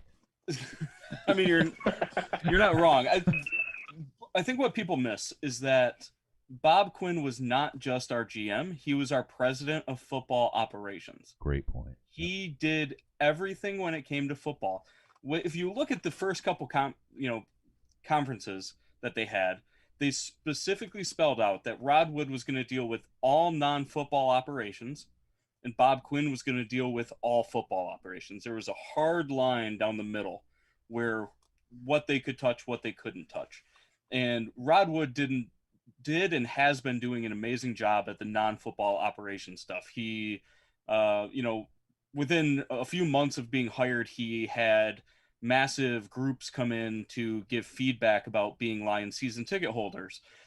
He was listening to fans. He did the entire Ford Field upgrade with the better screens that they spent $100 million on, or whatever it was. Mm-hmm. That's all Bob Quinn, or not. That's all Rod Wood. Bob Quinn, Rod Wood, did everything else. So all the bad crap that's happening with the Lions is all Bob Quinn. All the good stuff that happened is Rod Wood, and they're not tied together because they really didn't operate together. If you look at like a pyramid of structure, you have the owner, Sheila Ford Hamp, and then you would have Rod Wood and Bob Quinn. And they're next to each other, but they're not interacting. And really, we can't hate on Rod Wood for what he's done because he's done a fantastic job. And it might be harder to see what Rod Wood does if you're not a season ticket holder, if you don't go to games, because most of the stuff he does is things that you have to go there for. It's the touch points at the game, right? Yeah, he got cheerleaders. He upgraded announcers. He got a new announcer last year, which was not lauded enough in my opinion. Like, the new guy does a way better job than the old guy does. He did the upgrades, all that stuff. They're just not the same. And firing a football operations manager, is completely different. And in fact, it's something that I think in the coming weeks we're going to talk about is, are they going to find another GM that's going to be the pro football operations manager again, the vice president of football operations or the president? Great. Or are they going to hire another guy? Are we going to have a guy that's on Rod Wood's level doing the football stuff and then a GM underneath him and a head coach underneath the GM? I guess we'll see. But that's going to be an interesting thing. I think it depends on the pedigree of who you hire and what their demands are, right? If you bring it, and I'll just for example, if you brought in Bill Belichick, for a silly example, as your GM, he's going to want to be the VP of football operations, right? And he will command that and he will get that. And so now you sit here and think about it as you're hiring, not only as a hiring manager or the person that's bringing this person in, but as a fan, what do you want? Do you want to distribute this job across a couple of people? Well, does that mean you're getting a less pedigreed person as your GM? Is that okay? Are you willing to do that? There's so many nuances, and which is why in the press conference they were so open about the field is open right now, and that's what Sheila signaled to me is those are going to be separate positions because everything is wide open right now, and they are rebuilding from the top down. That's what I heard her say without her saying it. Go ahead, Malcolm. I think we should be excited about that, man, because from a leadership perspective, she's taking an approach of what's the best setup for my team to be successful. I'm not going to be wedded to what my mother and my father did. I'm looking at the landscape. I'm looking at the qualifications of the people that I'm bringing in, and I'm saying who's good at what, and who knows. There's lists of candidates out there already who have pro personnel backgrounds, and some of the guys are younger. It may be better just to let him cook as a talent evaluator and a scout and a draft Nick, and let somebody else do the football operations stuff. But the key is all three of those positions you just talked about, Chris, from a leadership perspective, you got to be aligned. She'll set the vision, she'll set the direction. She's largely probably going to make them accountable and give them autonomy to just do their thing, right?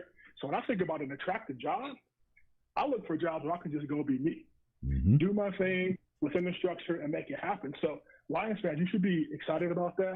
Get off of the Rod Wood thing, get off of the Ford thing, and just let this play out.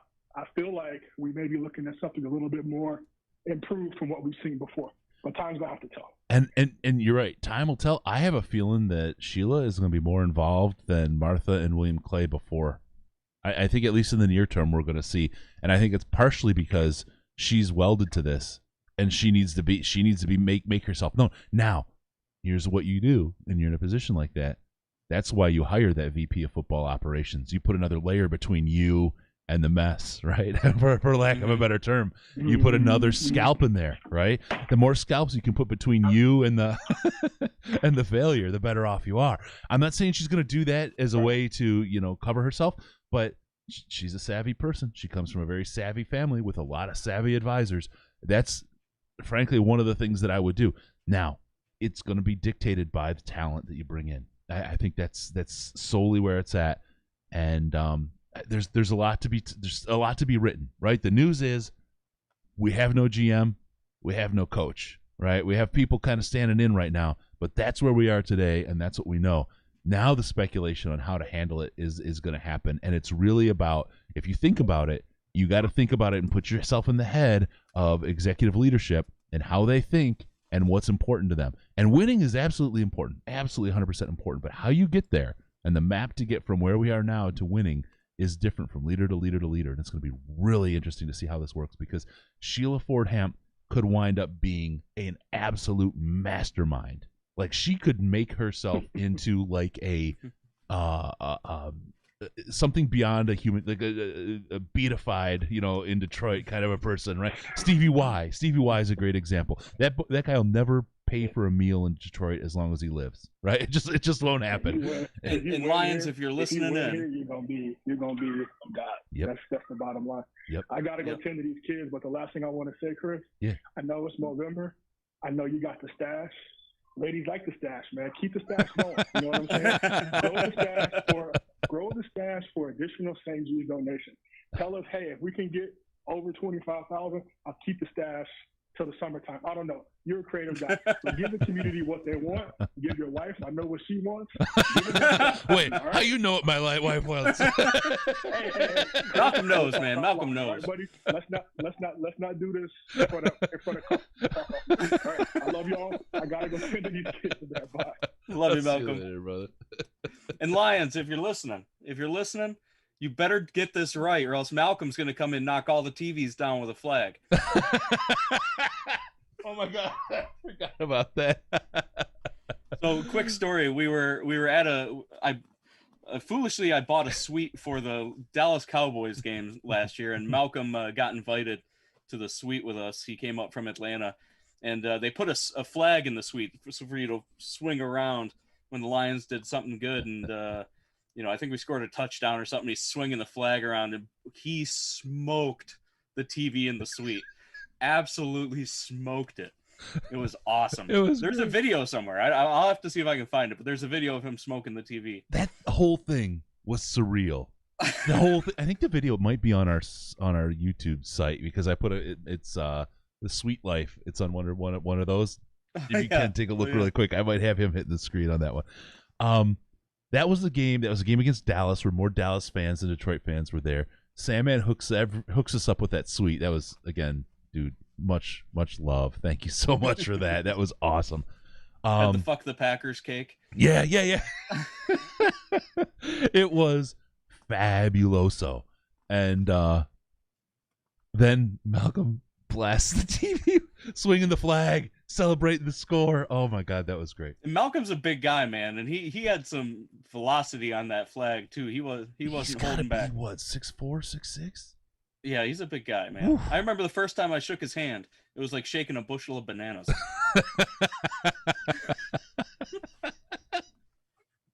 Oh my God! All right, we're gonna start getting there. It's 248-782-8384, 248-782-8384. 6'5", he says. 6'5", baby.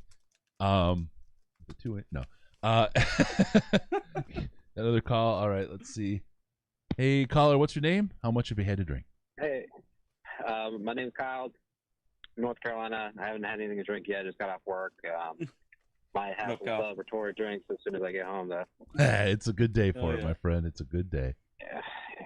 I mean, it's tough. I just got on the broadcast. I was just listening to you guys for a little bit. I'm not really sure how y'all's vibe is after this, but for me, I've never called. I'm actually planning on joining the Patreon.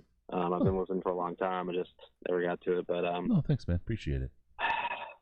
I've been meaning to call and just kind of vent a little bit, but yeah, dude. Tell you what.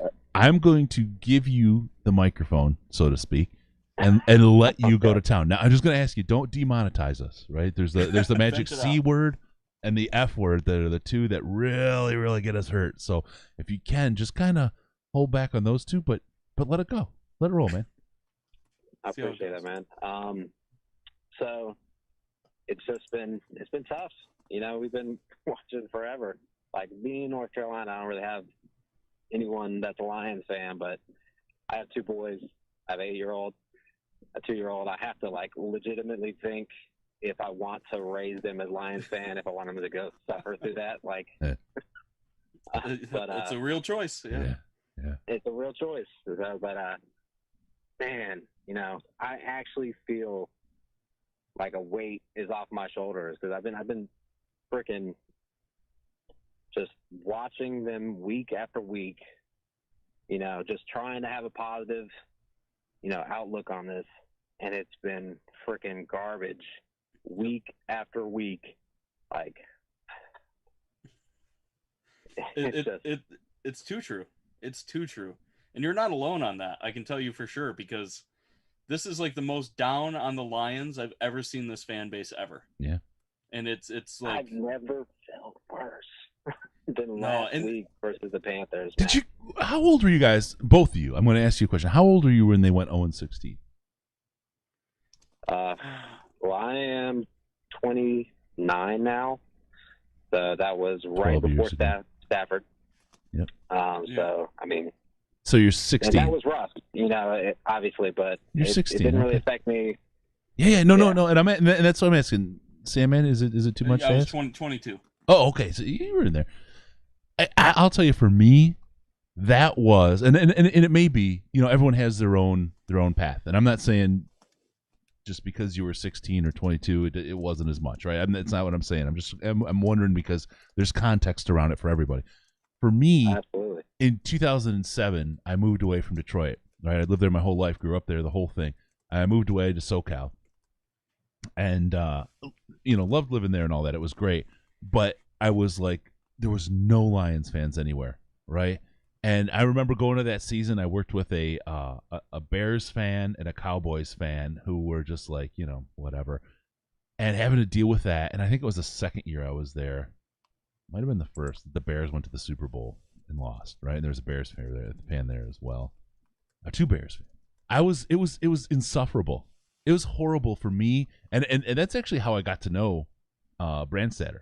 We started corresponding then. I was like, man, there's nothing better than me being. I was brewing beer at a high rate back then. There was nothing better than hanging out in the garage on a Sunday. I had the TV up or the radio up, and I'd listen to Brandstatter and Dan Miller do the game. And it just took me away from a place that I didn't know anybody really, right? And you get older, making friends happens slower, whatever. New job. The first 6 months I was there, I didn't have my family, whatever. I was like, at least I got the Lions. That was my tie back, right? I loved my football. And then they went 0-16. And it was like a really, really, really, really low point for me. Not just because they did it, but because I was kind of on that island by myself. And it was a little bit after that I found Reddit, and it wound up leading to this podcast and everything else. But for me, that was the lowest, worst point as a Lions fan, right? And it's very, very personal. So I get it, because this is probably the second lowest point for me. So I get where you're at, and I understand it. I'm just trying to find the context in it and kind of why you're where you are, right? Yep. I mean, setting history with Owen. 16. Yeah. I was contemplating getting Coach Fonts on for this show, but it would have been like a spur of the moment thing, and I didn't. I love the guy, right? And I'm working on right now with him setting up a time where we sit down with cigars, set up a couple cameras, and just let him tell stories about the Lions and just kind of go off on his thing that he does, right? So I didn't want to hear his take on it. I didn't want to take advantage of him, but his take on what it's like as a coach right now to be in this moment, I think would be just incredible to hear. What's it like to be fired as a coach in the NFL, right? What's going through your mind, and what are you doing next? What what are those next steps, and what's happening, and what's the team doing, and all that kind of stuff. I just thought it'd be interesting insight. Absolutely. Yeah, for sure. I definitely tuned in. I mean, just even hear him talking about the locker room attitude, and just hearing all these people, chime in, all these old players, obviously, I'm sure y'all have already talked about the Slay stuff. I got a buddy who's an Eagles fan, so watching kind of was a little, when they won the Super Bowl, both our teams were without. That was a little tough, but with Slay just chiming in, stuff like that, you hear Travis Fulgham. Mm-hmm. Yeah. All the stories, the articles. I mean, I went radio silent for the past about 3 weeks. I just didn't even want to hear all the, complaining and how when's Patricia getting fired. Because, I try to listen to all the Detroit podcasts, try to get as much as I can. You guys are my favorite. You guys, Eric Schlitt, I hate to put a post on there, but he's awesome too. Yeah, he's a good guy. He's a good guy. My number one. Well, thanks, and, bro. Appreciate y'all more than anything, bro. No, appreciate you, dude. Thank you so much for that. And no, Eric's a great guy. Don't feel bad about that. We can stand behind him. He's like a different approach, right? But it's an absolutely sound approach. I mean, we love what he does, and he's right in there and good. And it's one of those things. I'll go back to the first thing we said that I'm sure a lot of people weren't here for because we've been going for so damn long. You can tell a lot about the character of a person on a day like today and how they react to this kind of news, right? This is going to make the organization better. This is going to make the team better. But how do you treat people, right? How are you as a person? And I think you'll see Eric versus some of the other stuff that's going on out there, and you'll see a real significant difference in character between Eric and some of the others that are out there, mean tweets or whatever else they got going on, right? And Eric's a quality dude, a good dude. So we absolutely stand. I'm with you. I'm a fan of Eric's as well. Yeah, get ready for that Carlos Monarez drop. Yeah. It's coming. It's coming. Yeah. And when you said that you felt like a weight came off your shoulders, I felt that. Isn't that because gross? it honestly, Isn't that gross? it's kind of funny. It's almost like when I heard the news, it was almost like getting the news that you got the job you've been waiting to hear about. Like it was just like, oh man, like you could breathe again. And at the beginning of the show, like before we were live, I think Chris asked me where Matt Patricia had touched me, show me on the doll, and I said he touched me in my fandom, which is the worst place to be touched. He hurt my fandom. He made me question why I was a Lions fan. He made me question why I was spending money on season tickets. Horrible. It really affected my thoughts towards the Lions as a whole. And it like him getting fired legitimately allows me to like walk back through the Lions fandom door with like a clean conscience and like a fresh start and see what happens. But oh yeah, for sure. He touched me in my fandom often this year. Often. Freaking interim coach, worst options available, I think, ever. It's like an altar boy at the Lions. Oh man. Okay. Hey, dude. Thanks a lot for calling. I appreciate it. We're getting to the point where I've had too much Jack and Coke to probably continue to broadcast intelligently.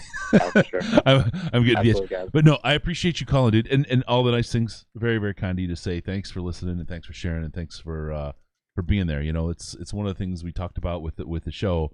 It started out as kind of a fun thing to do, but so many people now like is part of their lives and important to them that it's like a responsibility. It's not a bad responsibility, right? I don't want to make it seem like suddenly it's a job or anything. But now I feel compelled that we have to put this together. We have to do these things for folks because they're looking to us for that insight. And there's no greater feeling than having people tell you that you do a good job at something that you're doing for fun, I guess. I mean, like we don't have USA Today or Vox or anybody else like supporting us. We just do this on our own. We're like the mom and pop store. You know what I mean? And to have folks like you come in and say great things, we really appreciate it. It's very nice of you. Thank you very much.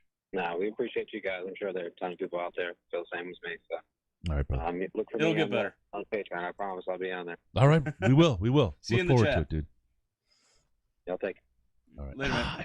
I hit that button at the wrong time every time. Damn it! I cut him off. Thanks, man. Really, really appreciate it. All right, let's get to that. Let's cbd.detroitlionspodcast.com. Hey, it's the holiday season. It's the holiday season, and my balls need squeezing. All right, yeah. Head on over to amazon.detroitlionspodcast.com, amazon.detroitlionspodcast.com. Anytime you shop at Amazon, head on over there. And after this read, I'm going to tell you something about Eric Bieniemy that you don't know. Amazon.detroitlionspodcast.com. It's the place to go for all your holiday needs. Do your shopping. Don't go out there. Don't get the sick from all those people running around in the malls and all, and if they're open and all that whole mask thing and all that stuff. Don't deal with that. Go to amazon.detroitlionspodcast.com. They'll give us a kickback from everything you buy, but don't worry, they don't charge you more. It comes straight out of ball-headed Bezos' pocket. It helps us out, helps provide the great stuff we do at Senior Bowl, training camp, all the other stuff. Helps pay for our servers and all the bandwidth you guys eat. It's all good stuff. Head on over to Amazon.detroitlionspodcast.com for any kind of needs, any holiday, anytime you buy. We appreciate everyone that does that. Thank you very much. Nika Chimes at Sandman. This is my first time with you guys. Get some love. It's always somebody's first time. No, I appreciate it. But not you, where you were touched in your fandom. The only place I don't want to be touched. Yeah, don't touch me there unless it's a happy touch. Really quick. Sheila Ford Hamp today said that they had discussed this for a few weeks. This move, and the last few games were the final straw.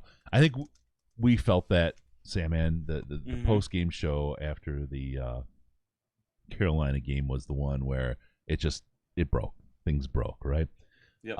They looked to have the leadership style translate to wins, and it didn't. And she talked about liking him as a leader, liking him as a person, but it just didn't translate to wins. And that's it, right? we've said this before. This kind of style works if you're winning, but if you're not winning, this is what happens. So, Stafford's future, we talked about that, and Rod Wood. Here's an interesting one. A tweet. The team's looking at power structure organization possibilities. That's somebody who doesn't know how corporations work.